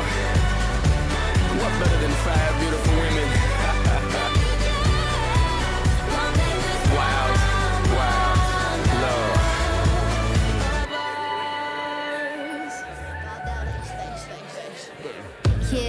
Okay. Thank you for sharing. Thank you for sharing. So I had a question. We had a VIP session at lunchtime today, and we had a Q&A. And one of the questions was, okay, so if we know we want to be going on a path of some sort to really make things happen with these ways, what can we do? How can we do it? Well, what's going to happen in these 2 days that we're together is, as you can see, there's a lot of content and there's also a lot of experience we can go through to understand these concepts. But the actual actions or the doorways to do things with us, I'm not going to be using the time on stage during our main sessions to be sharing all those things. What I'm going to be doing is taking those who really want to take a particular action in a particular area to be able to have that opportunity to do that in a separate forum, either during a break or after the event today. So I'm going to give you a kind of a heads up on some of the things taking place so you can make notes as to which ones you would like to be a part of. And I'll give you also some actions like at the breaks and so on. You can take some action by registering for some of the things that we're doing as well. So first of all, this here is a diagram I showed you earlier, which is of our resort. So what do we do here? We run something called iLab, which we're going to talk about at the end of today. So when we finish at around 5:30 to 6 o'clock, we'll then at that point have the official finish. We'll then invite those of you who actually want to hear, like, is this something you should be a part of? Should you be coming to this, to stick around, to stay behind? And we'll kind of get some refreshments. We'll sit down, we'll have a conversation over this, and the right people will then decide to come along and be part of this. This is iLab, 30 days or 14 days, creating a global business, redesigning your business, coming in with a bicycle, leaving with an aeroplane. Like, how do you do that with mentors every single day, working alongside you, and having our entire resort dedicated to your business and really rethinking it and retooling it for success, systems, partnerships, all of that. It's called iLab. Okay, trivia question. I'm going to give you all of 20 seconds to turn to the person next to you and come up with your best idea. Why would we have called it iLab? Okay, take a moment with the person next to you, have a conversation. What do you think? What do you think? What would be the reason?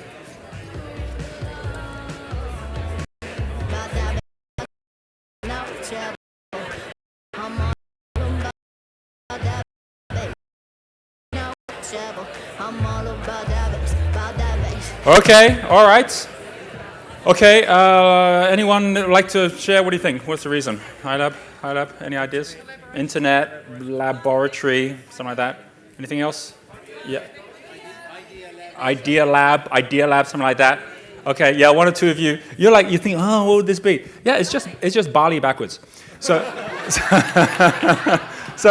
it's barley backwards, but it is the whole idea of starting with the end in mind and looking backwards from the top of the mountain down. What does it look like when I'm up there, as opposed to what's the journey to get up there? So it is about starting with the end in mind, painting out the picture of where you want to get to, and then working backwards from that, so you're actually going to end up getting there, right? So this is really what it's all about. Like I said, I will give information on this at the end of today. So really around 6-ish or so, after we finish up here, we'll be together for maybe 30 minutes or so after that. If that sounds like something that you'd like to be a part of, you'll get to hear about it, you'll get to see what we're offering, how we do it, why you should come along, ask your questions. But just a matter of interest. Hands up who'd be interested in that already, who'd be interested in staying behind for that. Okay, great. So we'd see you at the end of today. Know that's in there. Make a mental note of it. We have a break, which is coming up at around 3:30 today. And at 3:30 today, while everyone is sharing opportunities, and obviously we've got tea, coffee, that kind of thing, we're going to have a group in this room who are going to stay behind in here with me where I have something which is really my mentoring, the mentoring I do like on a monthly basis. You can do it from New Zealand, but it's all about the things we've talked about here, where you get to actually, people that are sharing, here's some people in the network, what they're doing, you get to hear from them as well. That's something which is very simple, very affordable, very easy to do. It's called my Entrepreneur Mastermind. For those who come and stay at the break today, you'll be hearing it. And tomorrow, we're doing something very similar. We really only have 2 things tomorrow that you need to be thinking about. One thing is at lunchtime. Like at lunchtime, I have my kind of high-end mentoring, which is where you get me personally all the way through the year. That's going to be happening at lunchtime, so it's like around 12:30 or so. Right, and that's something I do called Crystal Circle. And even if you're thinking, I wonder if I want to get mentored by Roger, if you're interested in how we go about actually creating something really powerful that works, how do I do my mentoring, right? Then you can stay behind. I'm happy to share that with you. But that'll be during lunch break here, and we'll get some sandwiches in, some luncheon, so that basically you don't have to be out there looking for that separately, right? So that's going to be happening, but don't come just for the lunch, right? But that's going to be happening at lunchtime tomorrow.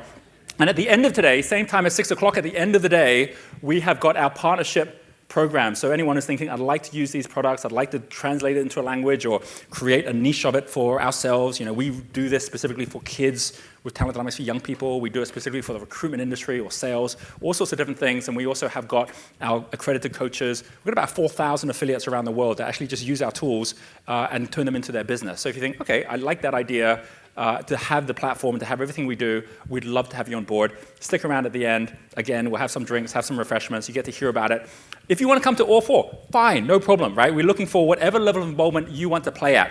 If none of that interests you, absolutely fine as well. You won't be hearing from me about this during our main sessions. And one final thing, which everyone should come through, is basically our graduation that we're going to be running, where we actually get a reunion of people that we know that couldn't stay for the weekend, where you get to bring anyone in your company or any of your friends or family that you'd like to have just a taster of what we've been going through here, where I will actually go through on Monday after work. What time are we starting the Monday session? Is it 7 on Monday? 7 o'clock, right? So 7 o'clock after work, and we're going to have it back here, right? 7 o'clock after work or after whatever you've been doing during the day, come back. We'll give you a chance to register for that between today and tomorrow. Say how many people you'd like to bring with you, and I'll be going through the top trends over the next 5 years, right? So you kind of see what my predictions of what will actually be happening in 2020. So that's something that's going to be exciting, and you also get to reconnect with each other and meet some of your wider networks as well. We'd love to meet with them as well so that they can hear a little bit about what we're doing here. So that's going to be on the Monday. This is Sunday. This is Saturday. And then on the Monday, we have at 7 o'clock that final graduation that we're going to go through, which is kind of like a final cap-off of what we're doing here. So with all that being shared and what we're actually going to do moving forward, let me just take that kind of like step that we're at this morning, which is your surfboard, and let me now add to it the practical value of knowing what color your surfboard is. And that's going from this being like the floor plan to the lighthouse, where just if you're wondering who these different people are, that's Bill Gates at the top there, creator profile, always creating new things. That's Martha Stewart, star profile, used her brand to sell other people's products. That's Steve Ballmer, who was the CEO of Microsoft for many years. Each one of these people are billionaires, and they made their money basically through focusing at their one game. That's obviously Donald Trump, deal-maker, wrote the book Art of the Deal. That's George Soros, who made all his money as a trader. Accumulator Warren Buffett never tried to ever start a business where he's creating things himself. He says he won't get involved in businesses where he doesn't understand the creative side. He won't get involved in technology companies. He wants predictable things. That's John Paul Getty, Lord profile. The modern John Paul Gettys are the ones making money from the cash flow, are people like Larry Page with Google, where it's now all about kind of the bits. And then there is Sam Walton, who created Walmart, where it's all about the system. And every country has got their own examples of this in every different profile, and as you get to meet other profiles, tomorrow we're going to have an awesome session in the morning where we're actually organizing everyone by profile so you can actually see what stars actually look like when they're all together, right? What creators actually look like. So if you haven't done your test, make sure you do it by then.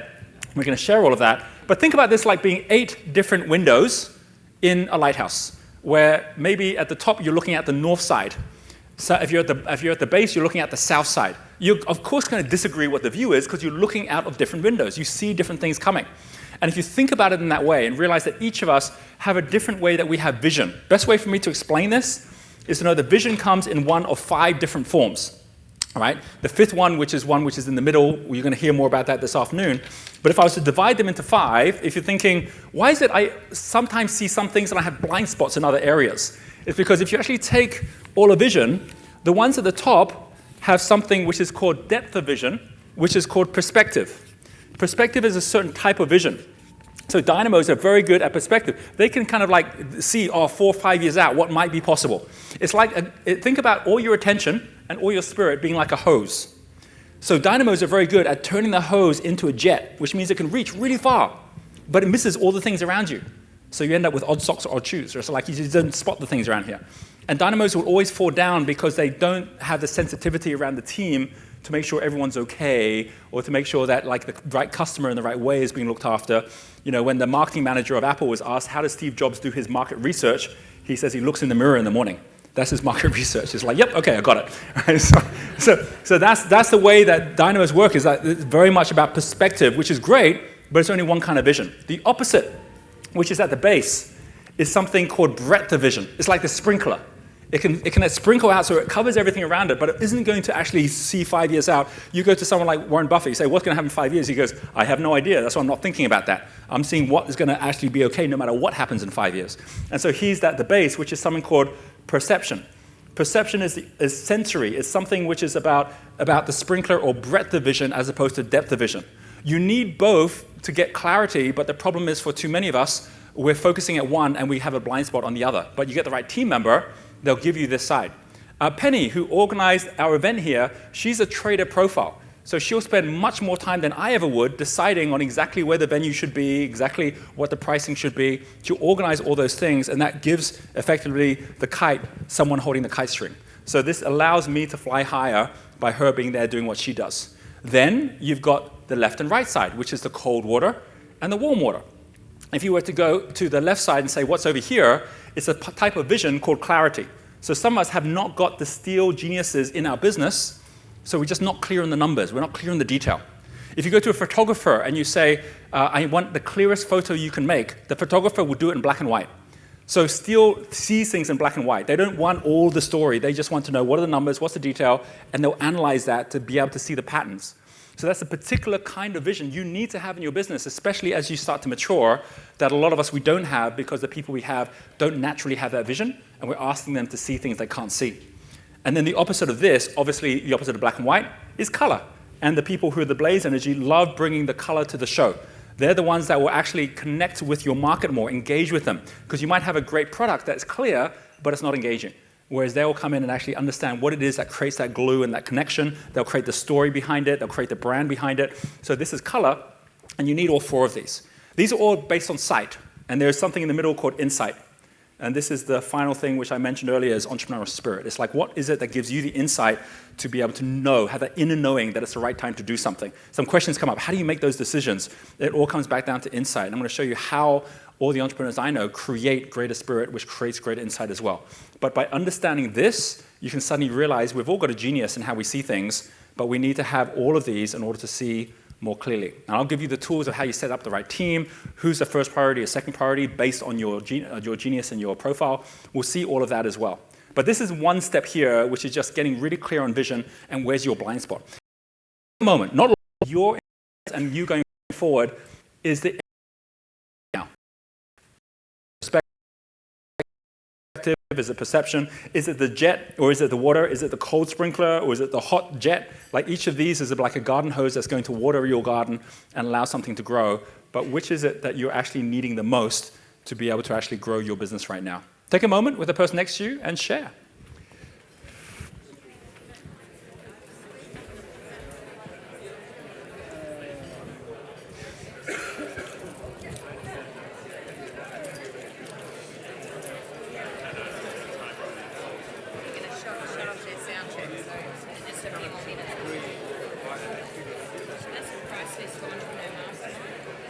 I've gone and got it from US dollars to New Zealand up front, and then I've got that's in three $2,000 New Zealand, and then 12 at $550.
Okay, thank you.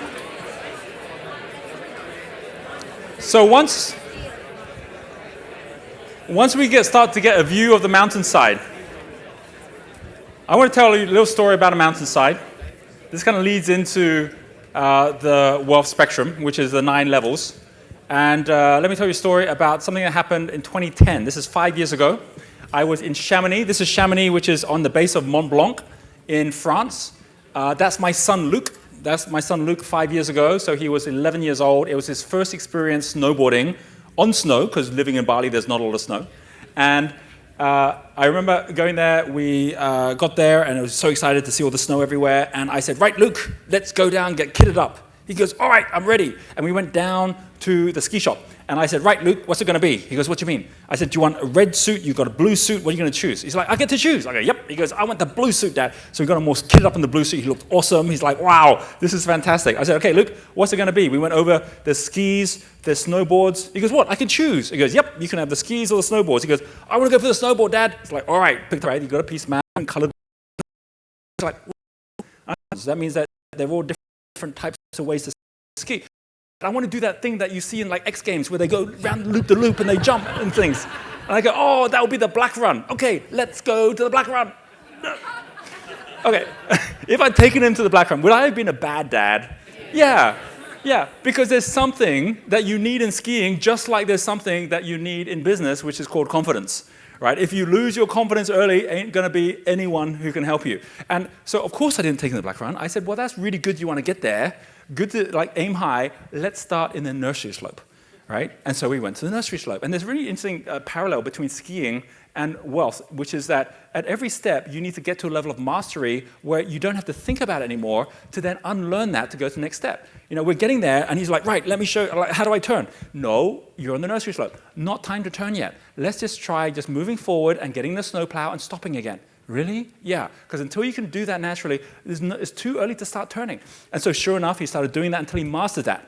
When he could master that and he could go in a straight line, then he could just gently go to one side and another, but only in a snowplow. That's all he could do. By the time we went to the green slope, we're like, okay, look, you don't have to worry about that anymore. We're not going to be doing that anymore. We're not going to be turning to the snowplow. We're now going to start actually turning where you're starting to lift up one leg and then lift up the other leg. And so I don't do what I was doing? No, but you taught me to do that. Yeah, but not anymore because we're now on a different slope. Right? It's like, okay, got it. So now he's going one leg up, he's going the other leg up, and now he's picking up speed. And as he gets better and better at that, it's like really getting it. It's like then you go one level up. And you know how this works. The next level up, you don't even do the snowplow anymore. Now you're doing parallels. And as you're doing parallels, you have to unlearn what you did to learn the next level up. But balance comes naturally. Your ability to stop comes naturally. These things all happen as a result of learning one thing and then unlearning it at the next level up. Most of us are doing something in business that's stopping us from getting to the next level because we're not willing to unlearn the thing that was our winning formula at this level to move up to that next level. Kids get this, by the way. In this story, it kind of ended kind of funny because on the last day, after a week of doing this, I had Teresa, my daughter. She's the creator. Luke is the accumulator. So he was like kind of like always considering everything. And you know, big difference between red run and blue run, especially if it's the first time you've been up there. So we're now looking down the red run. It's like, whoa. I said, kids, what do you think? And Luke's like, just, let me think about this, you know. But of course, you know, we got Teresa there. She's the creator. So she goes, Dad, can I ask you a question? I go, yeah. She goes, well, we just went on the blue run. I go, yeah. And this is the red run. I go, yeah. Can we try the purple run? If everyone knows there's a level which is your level, the first thing to do is to say, am I on the right level? Because there's another thing about going straight to the black run. Not only do you lose your confidence, you do yourself an injury.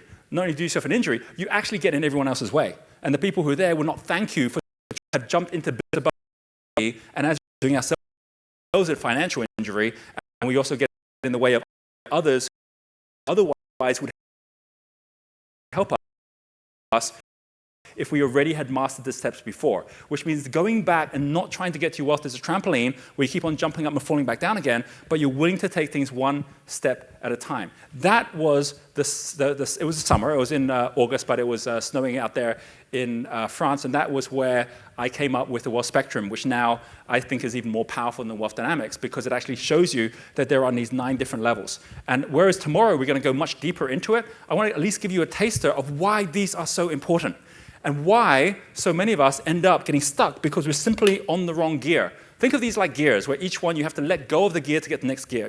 If you're zooming along in second gear and you're just burning out the engine and you can't go any faster, you're not going to get to third gear by continuing to put your foot in the accelerator. You actually have to take your foot off the accelerator altogether and change gears to re-engage again, which means stopping everything you were doing and changing up to that next level. And I've seen people level up again and again in business by actually suddenly saying, that's it, I get it. What I'm doing at the moment got me into this gear, but it's certainly not going to get me out of this gear. So what are the steps? It starts with the first three. In fact, I'm going to give you a slightly different way to look at this. I'm going to give it to you, first of all, this way. Right? And again, anyone who wants to take some photos and stuff, you can take it now or you can take it a little later. But this takes you up the staircase so you can see the stairs. Or what would be even more valuable is this one, which actually shows you as a zigzag going up step by step. And the reason that this is so important and how you actually got to step from one side of this to the other is by realizing that the bottom three there are first of all about something called the foundation prism. This is about you managing your own personal flow before you get overexcited about your business. They're running after business and they haven't yet earned level, which is how is money flowing through you personally in your business? Are you paying yourself enough to be positive, or are you actually a martyr to your business? You keep on going more and more into debt. If you're at the point where the one right over there, infrared, you're the victim. This is the kind of people Michelle was talking about, where they've got more time than money on their hands. And the only way to really get to a level of self-worth is to criticize others, or to criticize yourself even, where you actually are beating yourself up of not actually moving forward in life at this point. And this infrared here is called the victim because they're in negative cash flow. It means month after month, without fail, you're going more and more in debt. I'm going to tell you a story about this in a moment of what happened to me when all the way through my 20s, this is what was happening, which is why I could never move out of it, because I had a vibration, which was that kind of heat wave, not knowing what to do, as opposed to just stepping up to the next level. If you can step up next level, you get to this one here, red, which is a survivor. That's the one over there. Survivor is a little bit more dangerous, even though you're in a better position, because you have just enough money to have nothing. It means it's sustainable, right? Your victim is not sustainable. At some point, you're going to end up going bankrupt, or you're going to end up having things repossessed. But at red level, you can go through your whole life at red where you just have nothing, right? And if you end up having extra money, you'll spend it on a holiday. It's like this is constantly just running, and staying in the same place. It's like a treadmill where even if you run faster, you never go any further. And I know people that have been in business, and they never get to a point where they actually have excess cash they can do something with, because they're stuck all the time with nothing. So if you're in that point, and it's like, I keep on chasing, never getting there, it's about shifting up from there. Now, passion is important, but at red level, it's the wrong thing to focus at. A number of people I meet, and they're going, oh, I've got no money, and I really want to figure out how to build my business more. It's not something you love. You get paid for doing it by saying, here's my passion, if you're at red level. Because that's a little bit like someone who's over-consuming. Because the only way to be an infrared or red is that you're over-consuming. There's too much going out compared to coming in. And if that happens in life, well, that's kind of like being overweight, right? And if you're overweight and you want to go on a diet, imagine finding a dietitian. I really want to go on a diet. And a dietitian comes in and goes, follow your passion. What's your passion? Chocolate cake?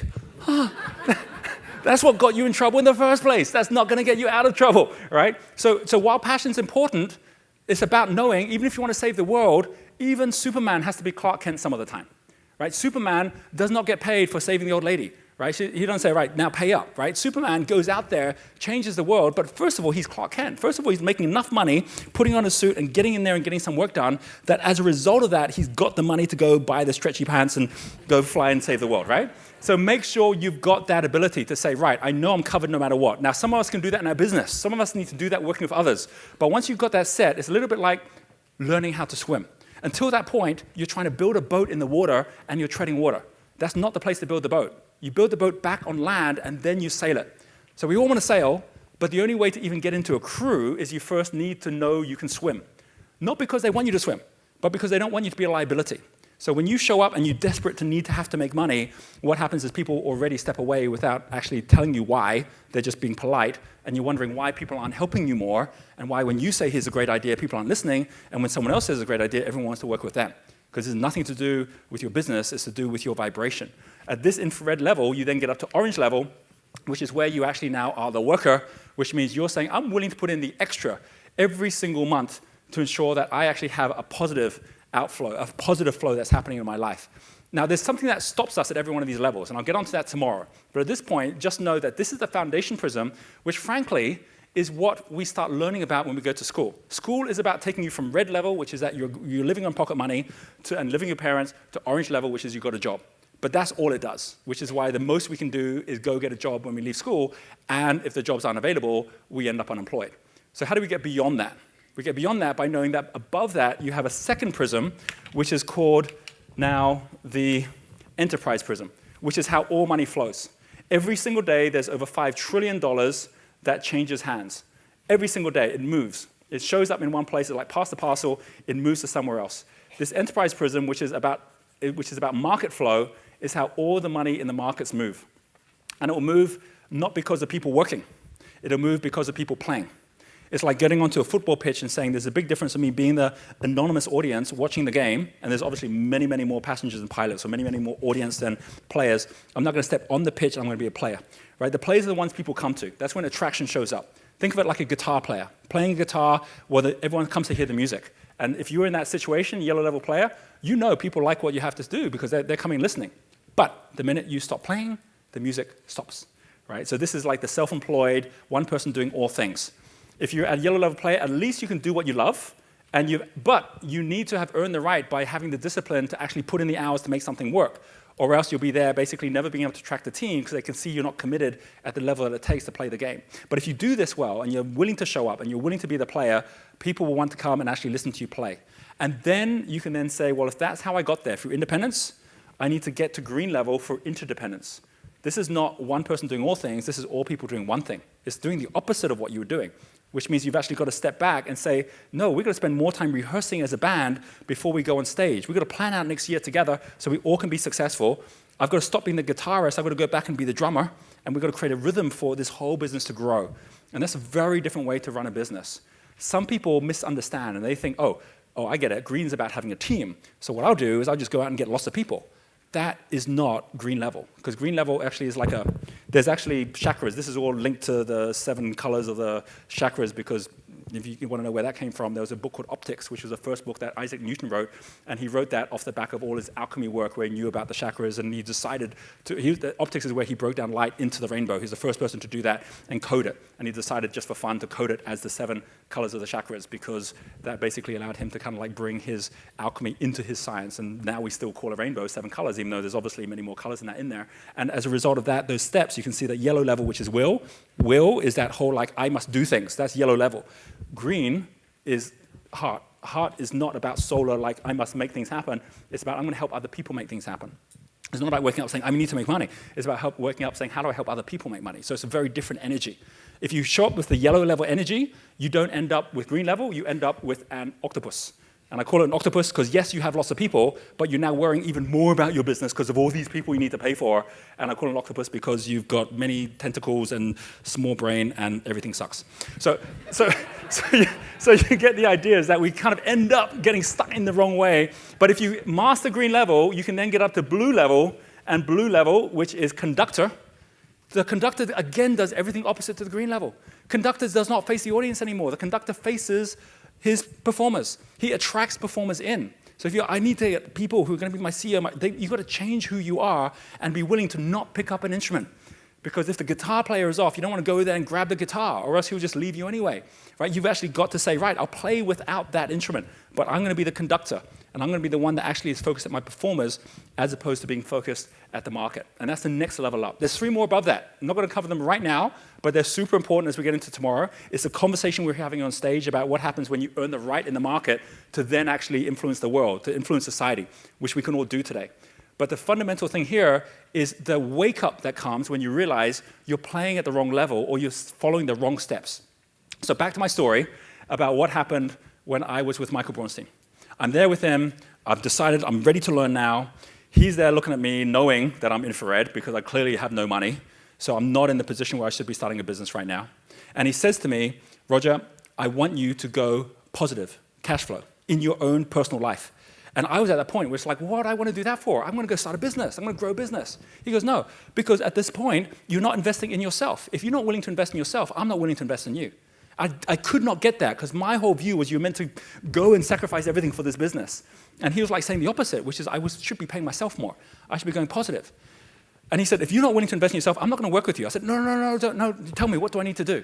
He said, I just want you personally to show me you can go positive. Can you do that? I said, what does that mean? He said, I want you to make sure you're earning enough money. I had a little publishing business that was going at that point, and I wasn't doing that well. You make enough money from that business that you go at least $100 positive after paying for your expenses. That's what he said. Just go 100 positive. And I was there thinking, 100?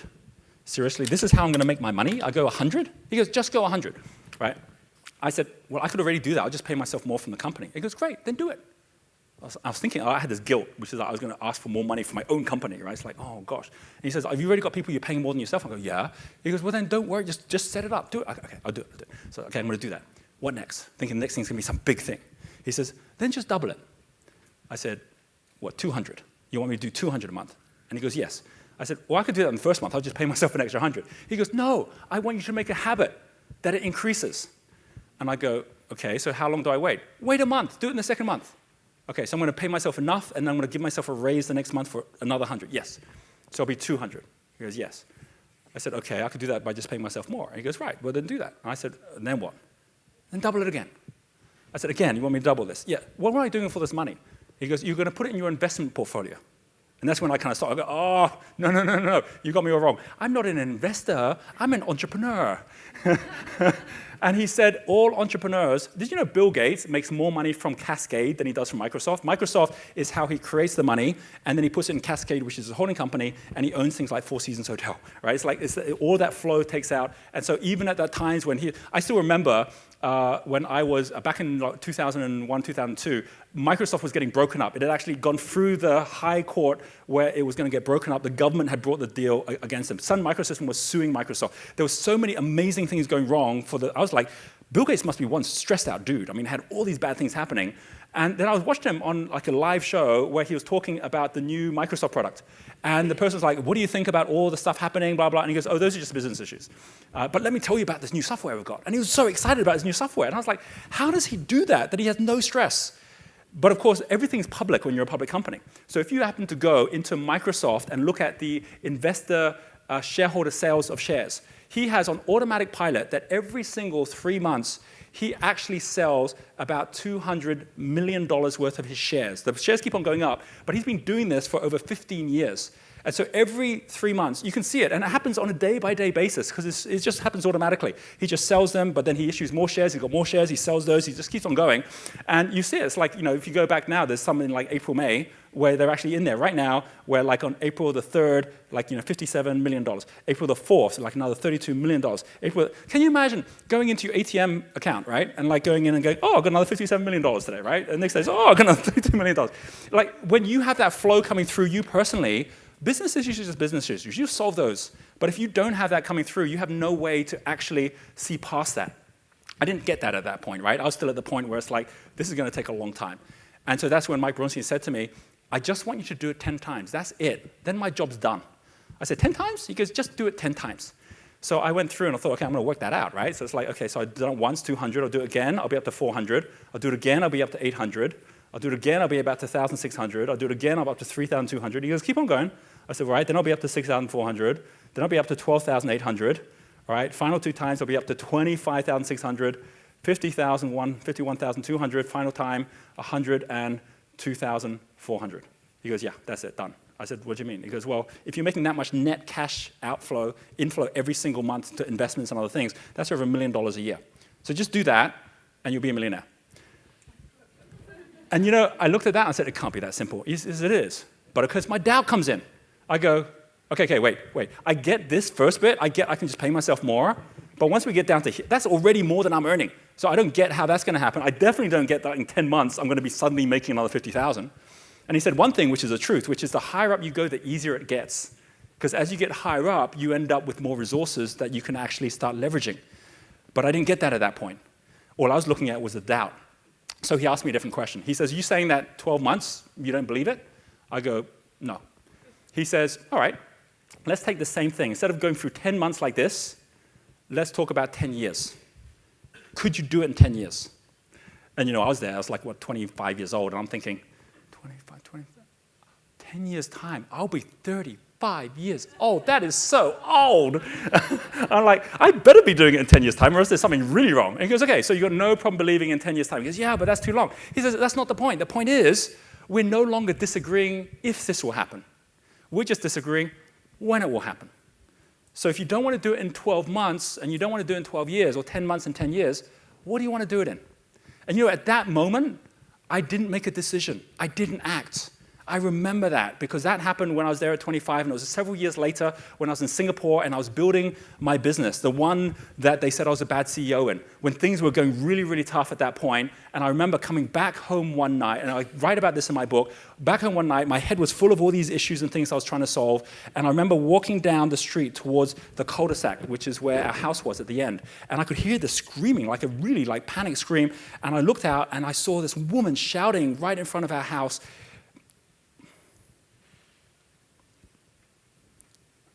So there's a truck, and it's outside our house, and it's like a tow truck. And it's got like this car that it's picking up, and it's my car, right? It's our family's car. And it's picking up the car, and I'm there thinking, because I knew that the bills were coming in for the car, and I hadn't been paying them because I was like, one day I'll get to that. So that was to one side. And suddenly I see this happening. All the neighbors are out. The person screaming is Renata, it's my wife. And she's there with Kathleen, who's like 6 months old at that point. And Kathleen's screaming as well because her mum's screaming. And she's like, you can't take the car. What do you think you're doing? This is our car. And she needs the car for work, right? I was taking the bus at that point, walking down, quickly running and kind of panicking and going to the guy who was asking to pick up the, he's like, right, Renata at the moment realizes what's happening. The fact that I'm the one to blame for this public humiliation, and she just like turns around and walks back in the house. And so I'm there now, and the car gets towed away, and so I'm like, and all the neighbors are watching, and then they're kind of like, awkward, and they kind of leave as well. And then you're on your own. When I listen, to a story like the Christchurch earthquake, and there are things that happen where you could say, okay, well, that was nothing to do with me. I didn't do that. Like, that's something that was brought upon me. Here I am, as smart as I am, going to Cambridge University, thinking that I know this to happen. And I'm there, and I just say to myself, if I'm so smart, I would have figured it out for now. And by everything I believe is wrong, and I've got to people that I've been thinking is wrong and make them right. In that night, because it was so painful, I made a decision that I was going to go and get all the help that I could get to turn this thing around. And I remember listening to what Michael Bronstein said, and I said, I did not put that in place. He already gave me the answer. I just did not act on it. And I went back into the house, and I saw Renata, and I sat down. I said, I'm sorry. I'm gonna ask for your help. We're gonna turn this around. We're gonna make it happen. And we put in place a process where every single day we tracked where we're at. I said, I'm not gonna do it in a year, but I'm not gonna do it in 10. Every 3 months. Every 3 months, I'm gonna go up. And what happened is, every 3 months together, we figured out how we're going to do more. And I set the plan in place. And 3 months means this takes 2.5 years. And within 2.5 years, I was hitting every number across the way. Until by here, we were hitting over $100,000 a month. And it didn't happen by me having any idea how it was going to happen. I just knew this was non-negotiable. And I remember from here to here, it was paying myself more salary. From here to here, it was the publishing company was not making the money it needed to make. We had to get into events, and we started running conferences because that could give us more money. And I only found that out by working with someone who's in conferences. From here to here, I realized it wasn't going to come from conferences. It was going to come from property. And we actually started investing, and that's how we ended up with our resort. And then from here to here, it actually started by actually acquiring other businesses and growing those as well. And that's how we hit here. There's no way I could have got there if I'd simply said, I'm going to keep on riding this bicycle. The only way to get there is to say, if I'm going to go from 100 yards to 100 miles, I need to change to a car. If I'm going to go to 100, like 10,000 kilometers, I've got to change to a plane. And I had to keep on changing vehicles to hit the numbers that I was saying were non-negotiable. And for every one of us here, we have that same ability to take those same steps.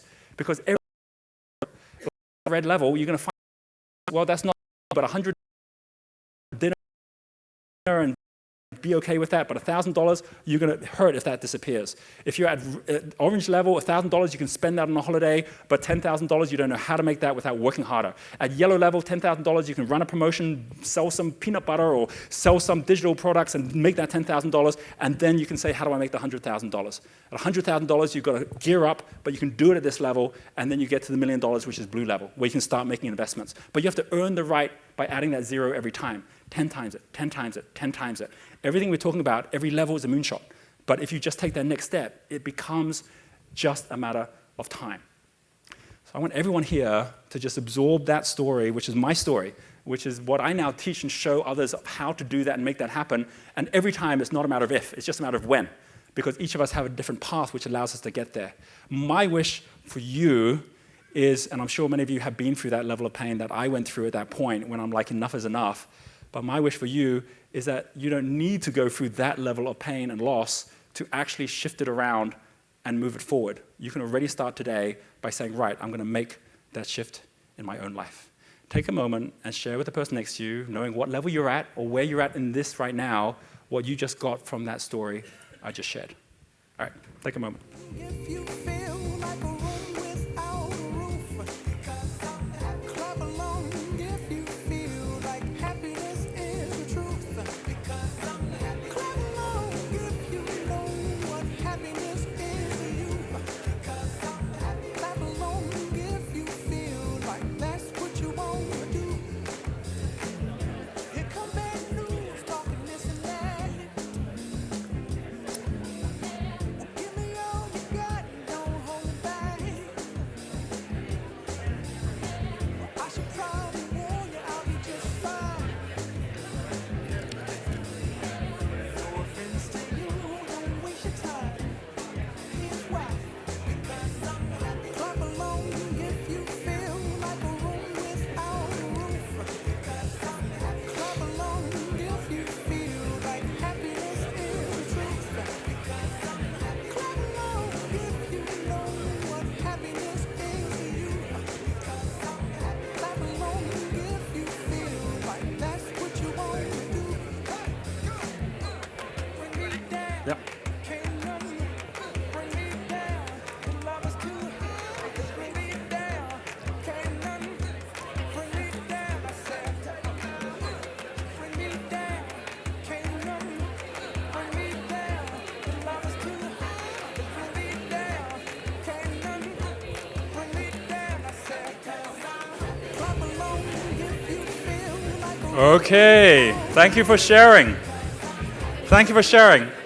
Now, as we're going through, and we've actually got on these posters already specifically what the steps are, what they mean. So even if you want to kind of get a little ahead and kind of like take some photos of those and have a look at them before tomorrow, feel free to do that.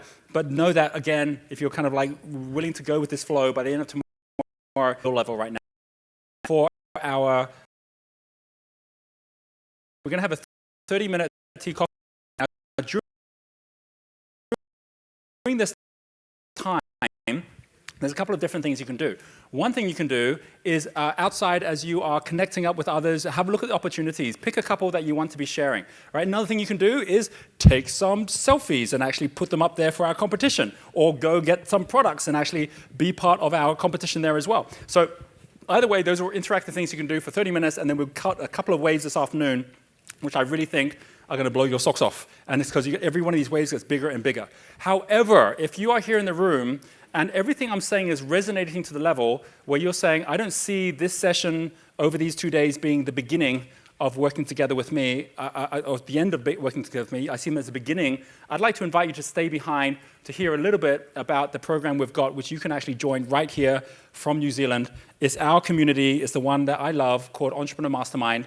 And while that's very, very small writing, in general, we have got every single month a webcast which is live. You can ask me questions. You can get connected to our network all around the world. This is a network where we actually have the ability where, like when I was in Necker Island last month, we actually had a webcast from there.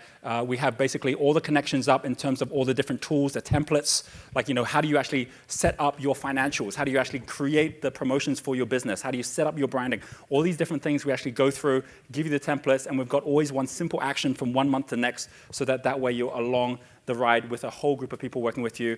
It's very affordable, very simple to be a part of it, but at the end of the day, it's got to be something that you feel you utilize and want to invest the time to be a part of. So if this is something that sounds interesting to you, you can stick around. We've actually got teas and coffees in this room as well for those who are going to stay behind, but obviously only stay in the room if there's something that really interests you. And from this little session we have, you'll hear of some little specials that we're going to be offering you if you'd like to be part of it.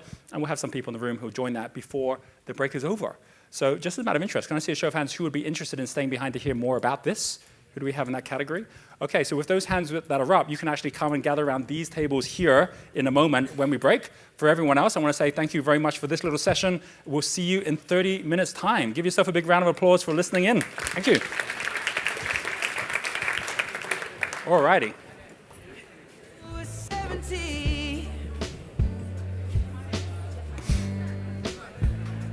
Baby, my heart could still fall as hard at 23. And I'm thinking about how. Okay, and if we could have the crew to just help out, find people, get seats and so on in these, probably these ones here, I would say. So any of these, 1, 2, 3, 4, 5, 6, 7 is good. Awesome. Me, I fall in love with you every single day. And I just wanna tell you I am. So honey, Oops. now Thank you. take me into your loving arms. Kiss me under the light of 1,000 stars. And if anyone who is sitting, if you actually fancied a coffee, there is actually coffees over there as well. Oh yeah, outside there's coffees as well, obviously, yeah. Where we are. When my hair's all but gone and my memory fades, and the crowds don't remember my name. Was there any time to look at Auckland at all? Not today, not right now, not right now. Oh, you really should. Yeah, no, I love Auckland, yeah.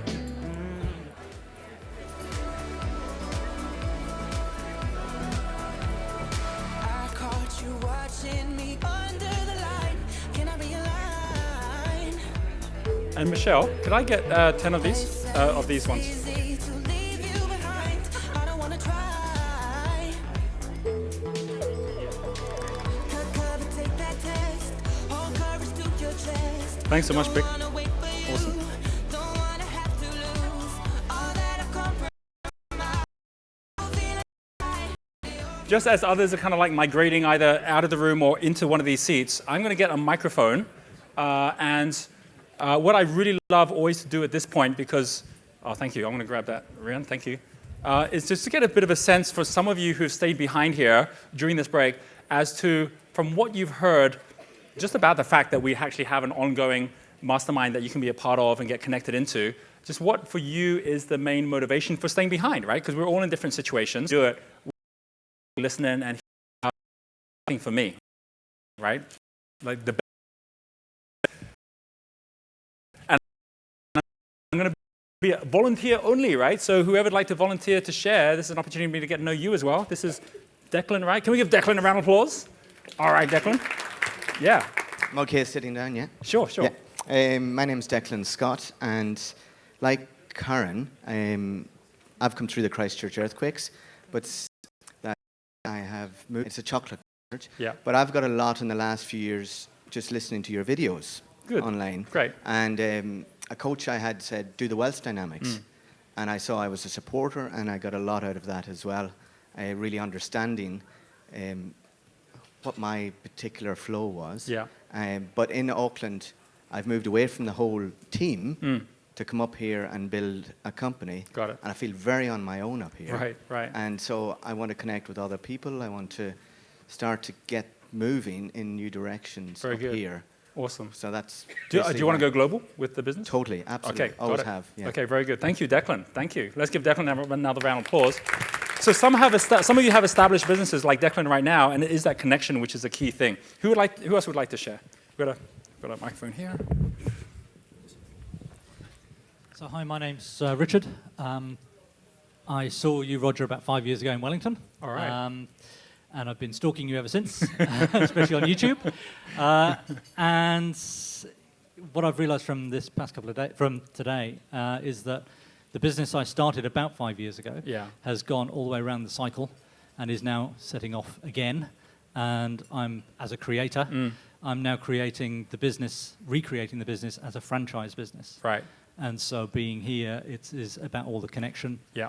And I've already made a few connections today, which are going to be awesome. So why would I not? Very good. Very good. And a key part to you will be team, right? It'll be team and global team, because team's not just who you bring on in New Zealand, it's who you'd be connecting with in other countries, and how do you manage them effectively in such a way that you actually are able to build trust and performance. That Skype translator is going to be amazing. Very good. I know, pretty wild, right? Okay, very good. Thank you. Let's give him a round of applause as well. Thank you.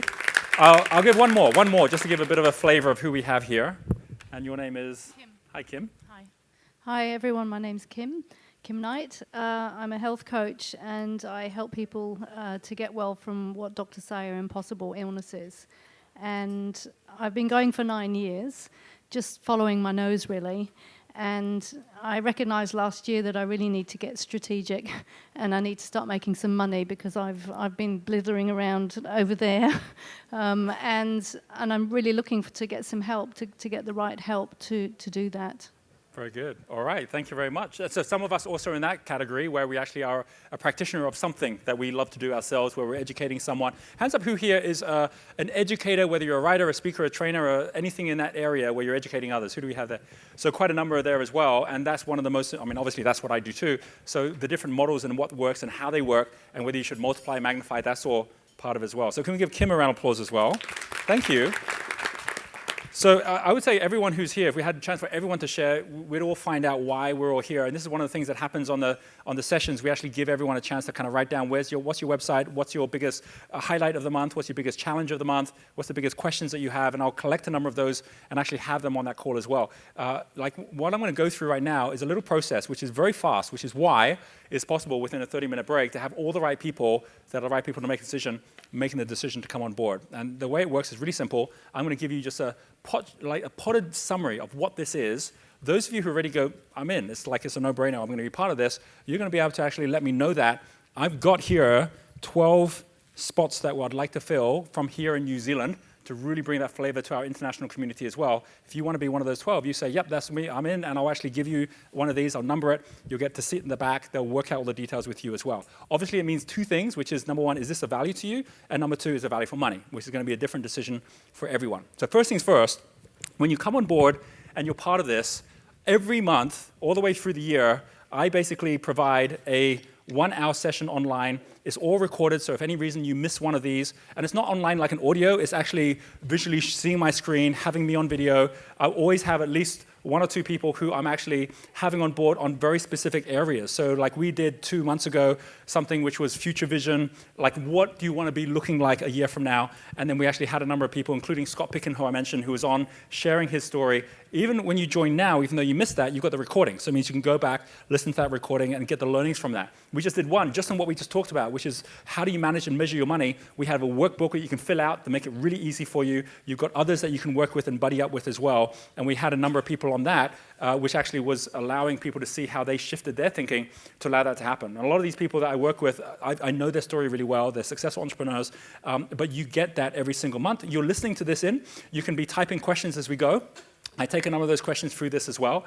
I'm involved, by the way, in a number of programs like this around the world. So one person who I work with, his name is Peter Demandis. He created the X Prize. He also created Singularity. He has a program like this, which is by invitation. So he kind of like fills it up by people he likes to work with. I got invited in. I pay like $10,000 US a year, and it gives me an opportunity every month to connect in with him, hear the people that he's speaking to, and for me, like I could easily say that $10,000 already is worth hundreds of thousands of dollars to me of how I've applied it. But of course, it means you've got to apply it, right? I'm involved in another one with someone who's a marketer. His name is Joe Polish. He charges $25,000, but it's the same thing. It allows you to actually say, what's the latest cutting-edge things happening in marketing? What do I need to unlearn that's not working so I can start learning things that are working? So that's all part of the mastermind as well.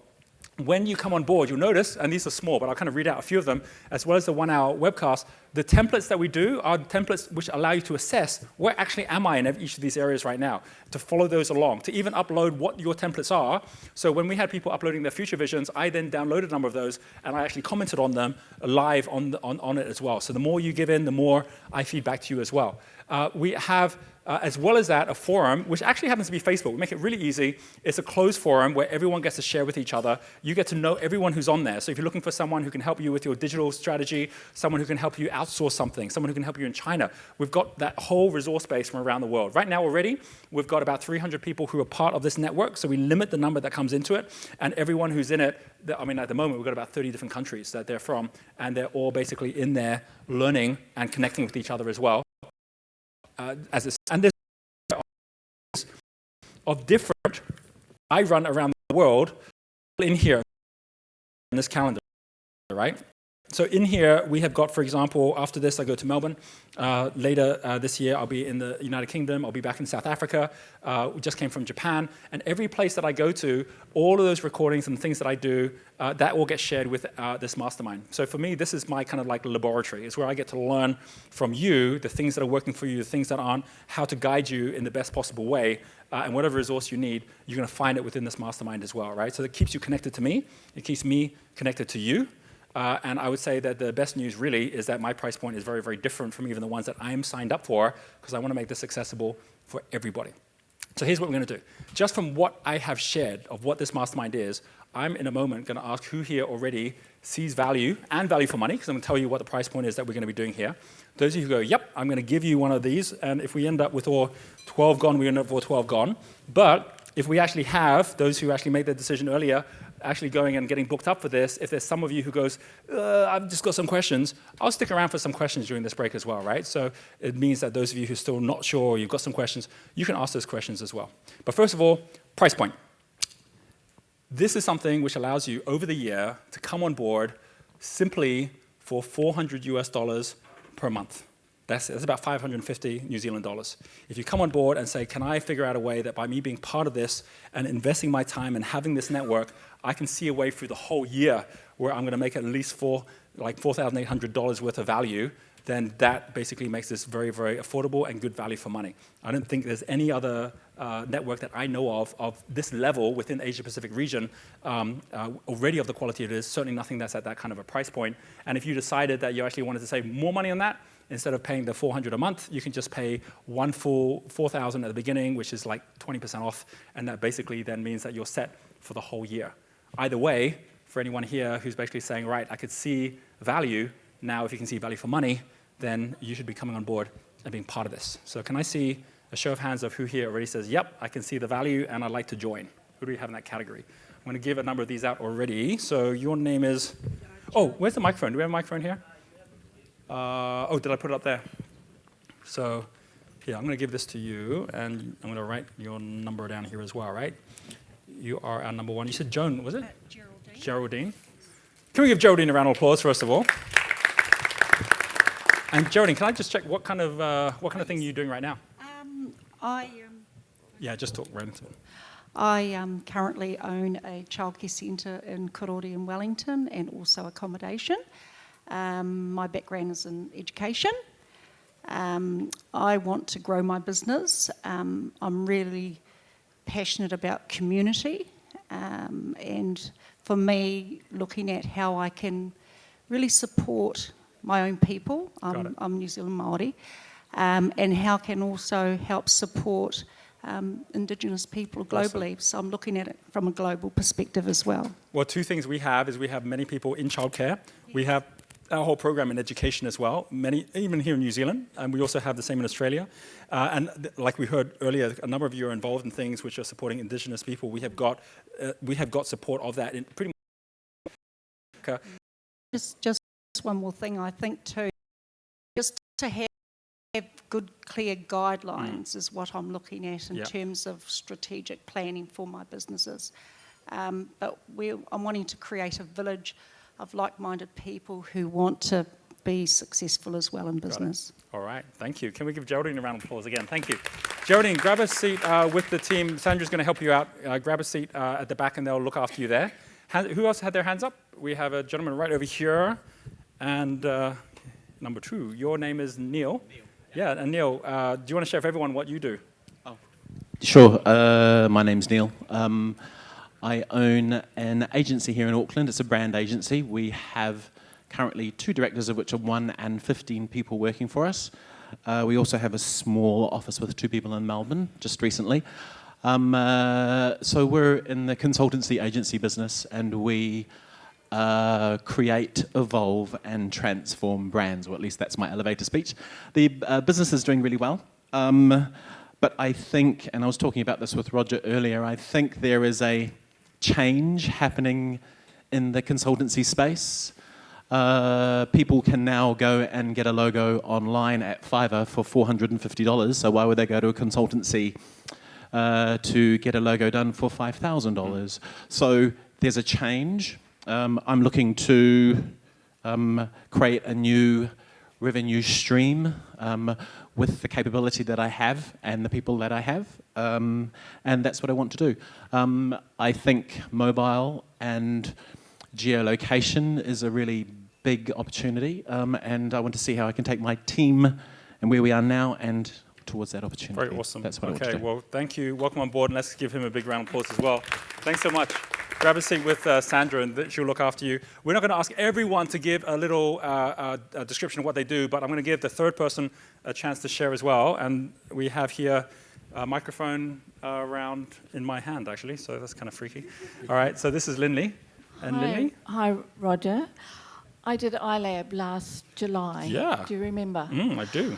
I'm a jewellery designer, but I'm currently doing real estate. But I had a jewellery importing business and distributation. I'm nervous. How about that? Anyway, I sold that a couple of years ago. I was probably operating that at yellow level, found immediately after that iLab, I hold on my estate, and I'm now between low, Fantastic. but I handed in my resignation last week so Wow. that I can do a new startup. Wow. So that's what I want to do. So you got your wings. Yes. Awesome. Absolutely. Very and good. things started to fall into place. Which as is what soon happens, as I right? made the Absolutely. decision. Very Yeah. cool. Well, welcome on board. And let's give her a big round of applause as well. This is for you. Thank you. And the team will look after you there. All right, so grab a seat with them. And let me take everyone else that we have that has just got the right vibe, that this is the right thing for you right now. Hands up, who else had their hands up? You out? Anyone else with their hands up? Anyone else who had their hands up right now? Okay, so let me ask now for questions, right? Any questions that you might have, which really gives you a chance to be able to see, is this the right thing for you to be a part of this? We'll take a couple of questions. We'll get a microphone as well if we can. Is that on? I'd just like greater clarity on what it says about the online assessments and the monthly training tools and the Bali conference. I'd just like greater clarity on the other things that you didn't mention. Sure. So for example, we talk about the online assessments. When you have got something specific like knowing that at yellow level to get to green level, the first thing is something called establish your enterprise, which is about how you aren't the one trying to run anything anymore, but you're actually getting other people to do that. How do you do that? Like, what are the steps within that? Well, we actually have assessments which actually allow you to see, step number 1 is have you identified 3 businesses that have a business model that you actually would love to replicate or be part of. It's like, no, I haven't done that yet. Okay, so like, well, okay, then that's like a 2 or 0 out of 10. Now, in the next month, let's get that up to a 5 or 6 out of 10. What actions can you take? So it's very specific and very directional, so you're not left trying to figure it out for yourself. You've actually got that. And every one of these different levels has got very specific steps. Each one of those steps has got an assessment behind it. Every one of the assessments allows you to track your progress. And so it becomes very powerful from the point of view of not wasting time thinking about or doing the wrong things, but just doing the right thing that actually ensures that you get that result. So that's what that means, and really it's the only tool in this world that allows you to do that, just because we have this map that we've created. You're right, I didn't actually mention the Crystal Circle conference at all. This is happening in November time. It's when we actually bring our top mentoring clients together. We all show up at Vision Villas. There's a whole weekend. It's like a TED Talks where we actually have people that have actually shared their story, their experience of what they've done. They're all people that are within our network. You get to connect up with people all around the world that are going to be there as well. So we're going to have somewhere in the region about 80 people to 100 people who are going to be there. All of them have been following this journey together.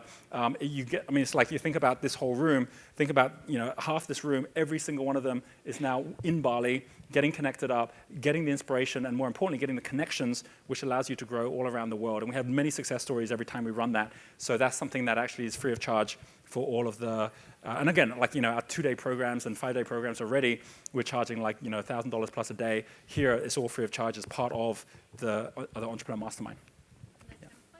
The templates are what I was saying in terms of when you actually have the assessments. With the assessments comes a template as to how you increase your assessment scores so that you actually have those elements in place, right? So when we talk about something like measure your money, which is that infrared level, to measure your money isn't about just saying, I know where my money is. It's about actually having set your 6 or 12-month plan. We have a template which allows you to online actually fill out all that detail and know where you're at. Or if you have a steel genius in your team, they can fill it out for you. But that way you just know what's needed and you've actually got the guidance in those templates as well. Yeah, we had another question. Oh, we'll take one from the front first to Kay. Hi, thank you. 2 questions, really. One is there going to be another opportunity to jump into this if you're maybe just a few months away from it being an ideal time for you? Right. And then the second one is if you have a vision for something that's potentially kind of a newer technology or disruptive technology that you want to be able to talk about enough to bring the team to you, but you don't want to lose it. Yes. So how do you do that? Well, 2 things. The first one, to answer the first question, which was the question on, I got the disruptive technology. Is there another chance? Okay, yeah. Okay, so if you go online, you can go online to, and we have it on our site, to join. Application out, 4,000 or so when we do one, we took the effort to be here, you took the effort to be here, we're going to do something super special. So it is a different price point just generally, and you've got the assessment process. But if you can't join now, don't stress yourself to join now. But if you can, then you do get the benefit of being part of this group at a different price point. On the second point, which is the one on the ideas, one thing that's really, really important nowadays is that there's a very good chance whatever you think your idea is and how great it is, it probably is already happening somewhere else in the world, right? And we are living in a world right now where people are not putting a lot of effort trying to steal other people's ideas because the issue is not ideas. There's already way too many ideas in the world. The real issue is execution and connections and getting to the right people. And you'll find that often, like I'm out just sharing with everyone, here's how Wealth Dynamics works. Why doesn't everyone just go and steal Wealth Dynamics? Well, because if anyone wants to be a partner in Wealth Dynamics, you get to keep up to 70% of everything, right? So why would you go and set up your own and start your own when you can have all the branding, all the tools, all the reporting, all the everything, and at the same time be earning most of the money as well. So there's always a way to structure your deals and your business in such a way that there's no incentive for anyone to even steal your idea in the first place. And that's really where the world is going. We can talk about that when you're on the mastermind so that you then are sharing in a community of trust as well, where you then have finding people valuing the right thing, which are the people and the execution as opposed to the idea itself. Yeah, but thank you for that. Okay, we'll take a couple more questions. Yes. Hi, James. My question is, it seems like most of the stuff you've sort of pitched about is helping people with an existing business they've got or existing system they have and really extrapolating or growing that. What I do at the moment, I'm reasonably confident with and I think I can do pretty well with it. But what I want guidance with is how to make quite a paradigm shift into going into a new way of working. And the stuff that I want to do, I know what it is, but I'm not so sure how to do it. So what sort of support can you provide in that regard where it's not just, okay, you've got this business, you need to grow it by going on the internet or whatever. It's, okay, that new business you want to get into, you're going to have to start thinking about blah. Yeah, I would say at this point anyway, between 1.25% of everyone that's joined the mastermind has got involved in a new venture. Either it's their own new startup that they're doing separate from what they're doing at the moment, or it's a partnership with someone else on something new that they're doing as well. This is what I mean by Clark Kent and Superman. There's always time for Superman time where you can start something new up, which can really build and grow what you're doing as well. And one of the most important things is how you turn your time into teams, so a team can look after whatever you've got, and you've then got the time to actually go and build new things, especially if you're a creator or a star profile as well. So, or even if you're a mechanic profile and you want to help someone else put systems in place, and you'll leverage on their value makes you much more than you ever could make just trying to build your own business as well. So that element of that has everything to do with your rhythm and your time. Like we will have people who come on board and we'll show them how you can actually design your week so that you've got only 2 or 3 days when you're even physically in your current business anyway, and you've got physical days when you're actually out of your business altogether. You're not even in the building, right? That's one of the things Richard Branson says, the easiest way to go start new businesses is get out of the building, right? And how do you do that? How do you design that so you've got a rhythm where people aren't constantly needing you in your current business, so you simply never have the time to start something new up. And there's always ways to open up and create that, and that all comes down to how we design our own rhythm, which is, again, one of the steps within here too. So you will find that your ability to master your own time, to not just have extra time to start new things up, and then to know you didn't need a different switch in mindset the moment you do that, but even time if it's just with your family, or even time if you just have a new hobby or you want to go travel somewhere, how do you set that up and design that in such a way that you're not the one having to work for the business, but the business is now working for your life and your lifestyle as well, right? So that all becomes part of that too. So because I know there might be some of you still kind of thinking through, but there's some of you already who've heard enough to say, no, this is something that actually feels right and I want to be a part of this. I'm going to give an opportunity to anyone else who'd like to put up their hands to take one of these forms while they're here and get you with the team. So I think we're on number 6 here. I'm going to grab one of these for you. And your name is Ross. Can we give Ross a round of applause? Thank you, Ross. Grab a seat with Michelle at the back. We're coming over to our gentleman here. And your name was? James, right? Okay, so this is for you, James. And can we give James a round of applause as well? Thank you, James. Awesome. Grab a seat with Shane there. He'll look after you there. Anyone else have their hands up who'd like to join at this point? Not at this point. Well, then I want to say thank you very much for having listened in. You heard there's 7. If there's any of you who actually, over the rest of today, think, you know what, I've changed my mind, or I'd like to be a part of this, or even if you had more questions that I haven't had a chance to ask, check in with the team. Ask the team questions, see where they're at. If it feels right for you, go ahead and do it, and I'd love to see you as part of our mastermind as well. All right, so we've got a couple of minutes where you can get yourself ready for the next break, but thank you so much for your time during this break. Give yourself a round of applause for being here. Thanks a lot, guys. All right.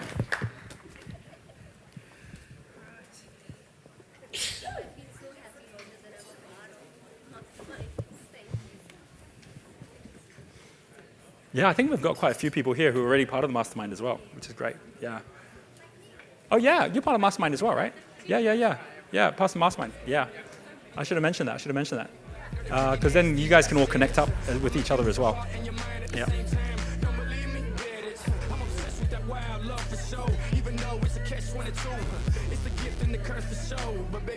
You love it too, that's why you need it, you want it. All over your body, this loving I'm giving. It's worth more than money. You need it, you want it. All over your body. I know that you want this wild, wild love. Oh, this wild, wild love of ours, it can't be tamed. Oh, this wild, wild love of ours, it can't be tamed. No, for better or worse, a blessing or a curse. Long live this wild, wild love of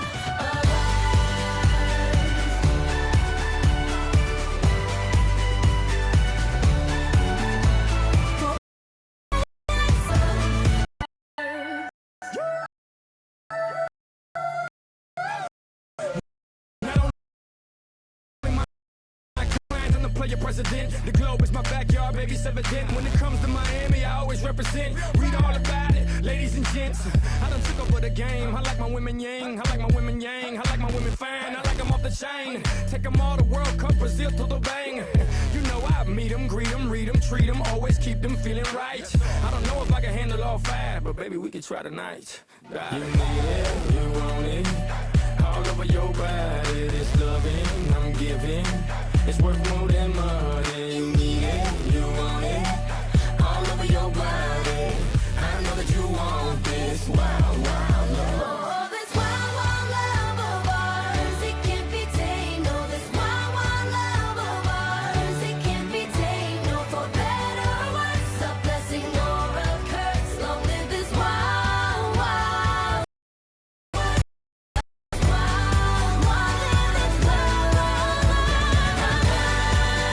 Mr.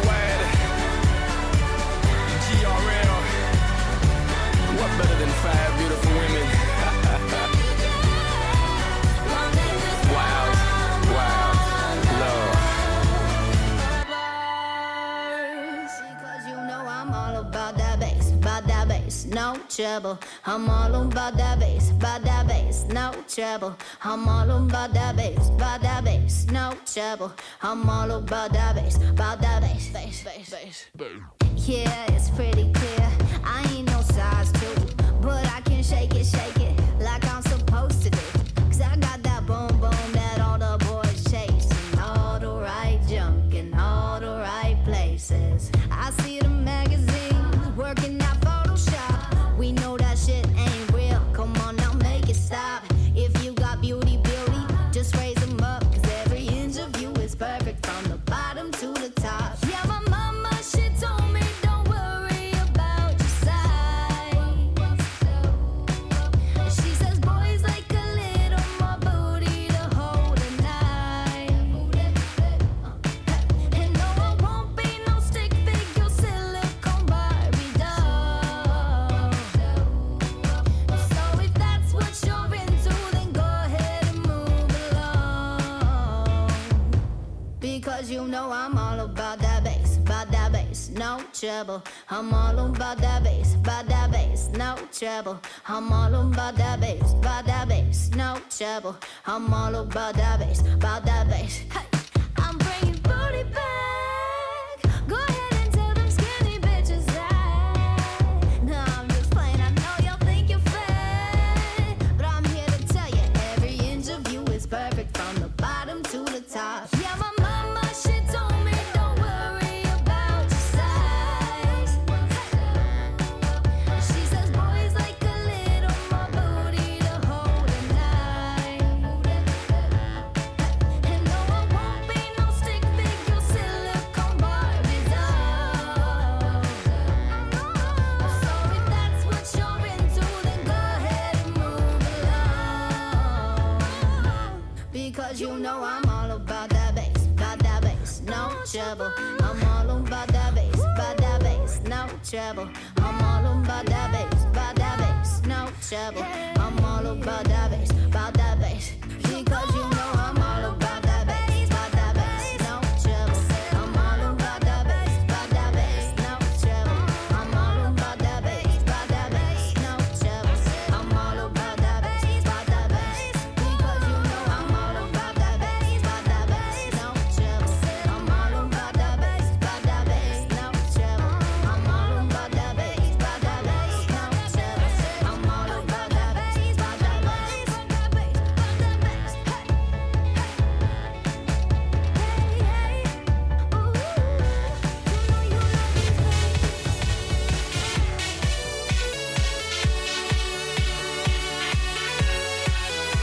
Sandra, we're about to get started, so are we bringing everyone in?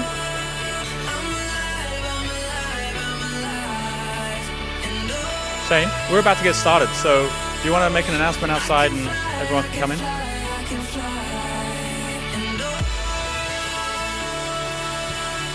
Okay, everyone. As people are coming in for this next session,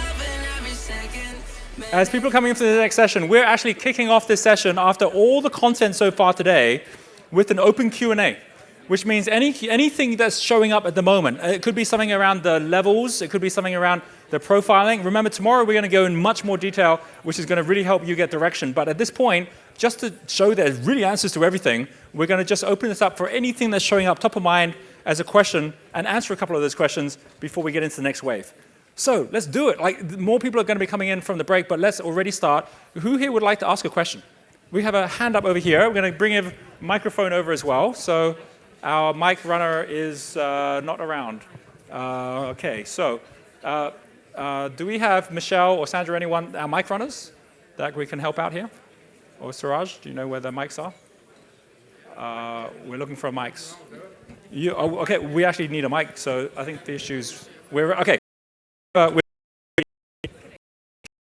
Kitty? All right. Kia ora.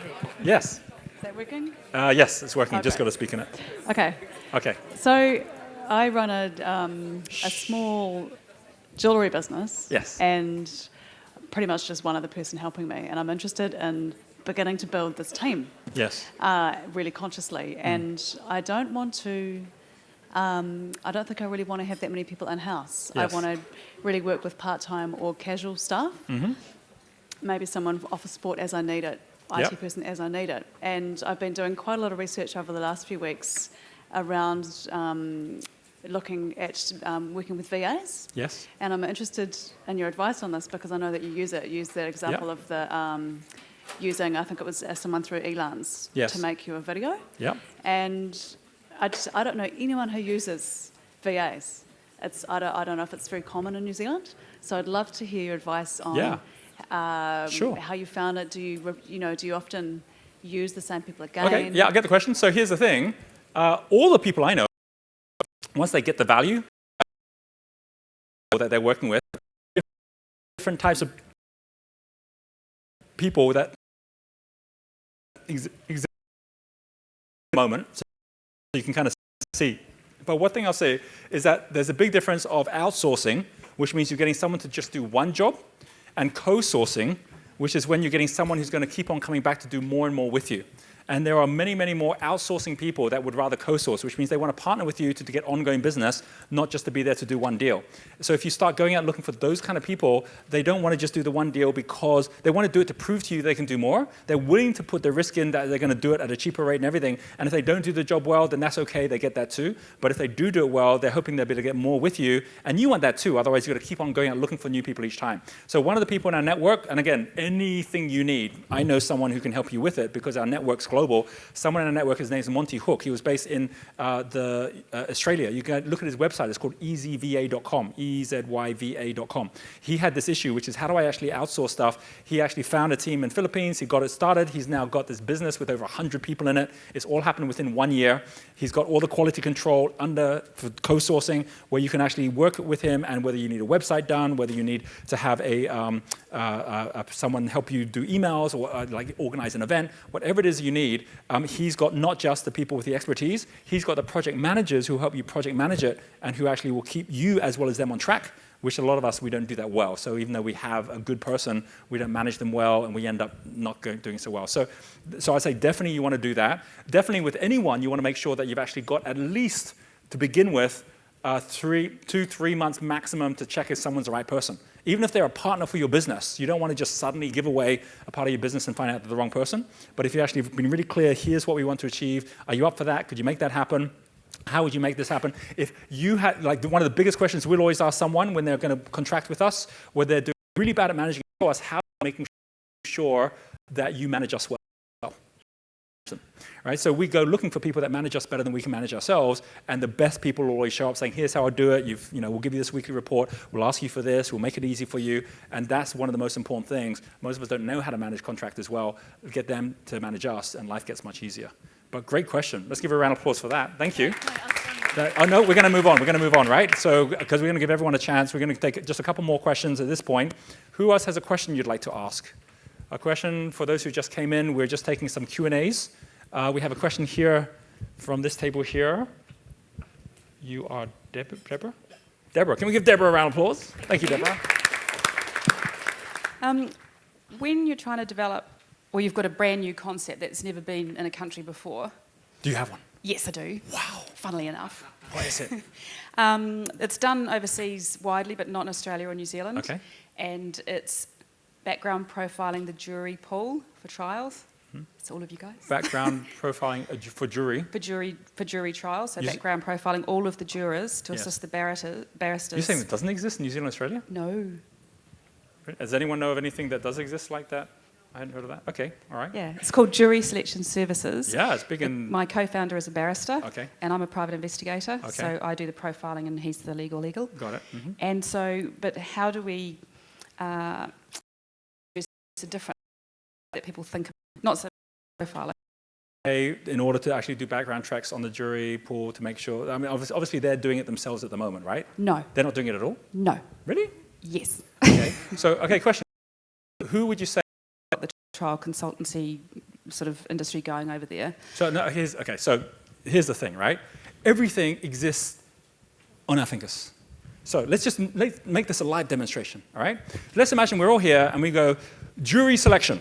Can we figure out what's the best practice in the world for jury selection. We don't have to actually go out and create anything new if we can figure out how to make this happen, right? So let's just take this here. Let me just change my screen for a moment. We're going to do a live demonstration here just because, why not, right? So here we have my screen, so you can see my screen now. All right, there's my screen. Okay, so here's the screen. We're going to go in. We're going to say, we don't think there's anything in here for Australia jury selection.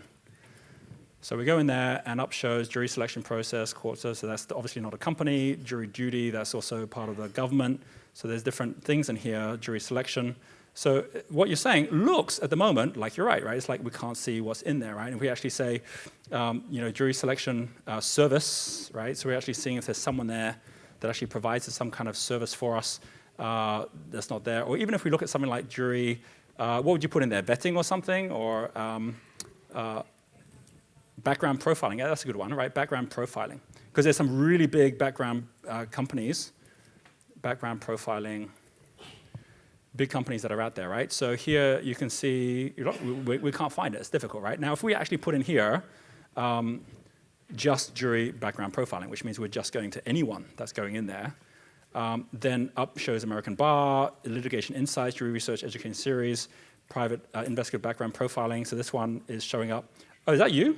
All right, awesome. So you're number 3 here in New Zealand when you search New Zealand. Give her a round of applause. Okay, good. Okay, you've got other ones that are here, jury profiling, total confidential investigations, things like that, right?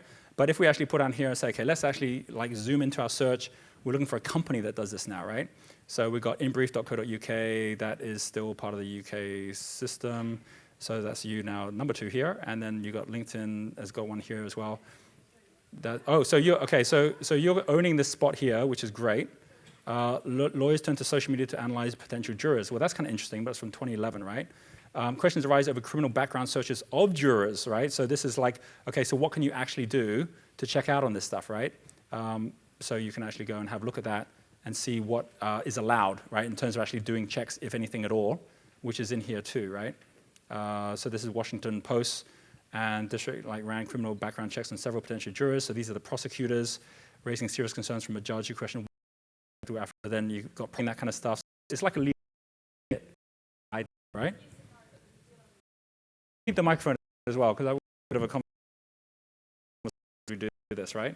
So you've got but you're saying the legislation in New Zealand allows you to do this, okay? You're allowed to, right? Okay. So if you actually do this a little bit around and you say, well, clearly, jury background profiling, there's not any companies out there really looking to do that. We can even go look at news to see if anything's showing up, and nothing really is. So then we'd say, well, how can we actually learn more about models that we can follow? And obviously what you do is get rid of the word jury, right?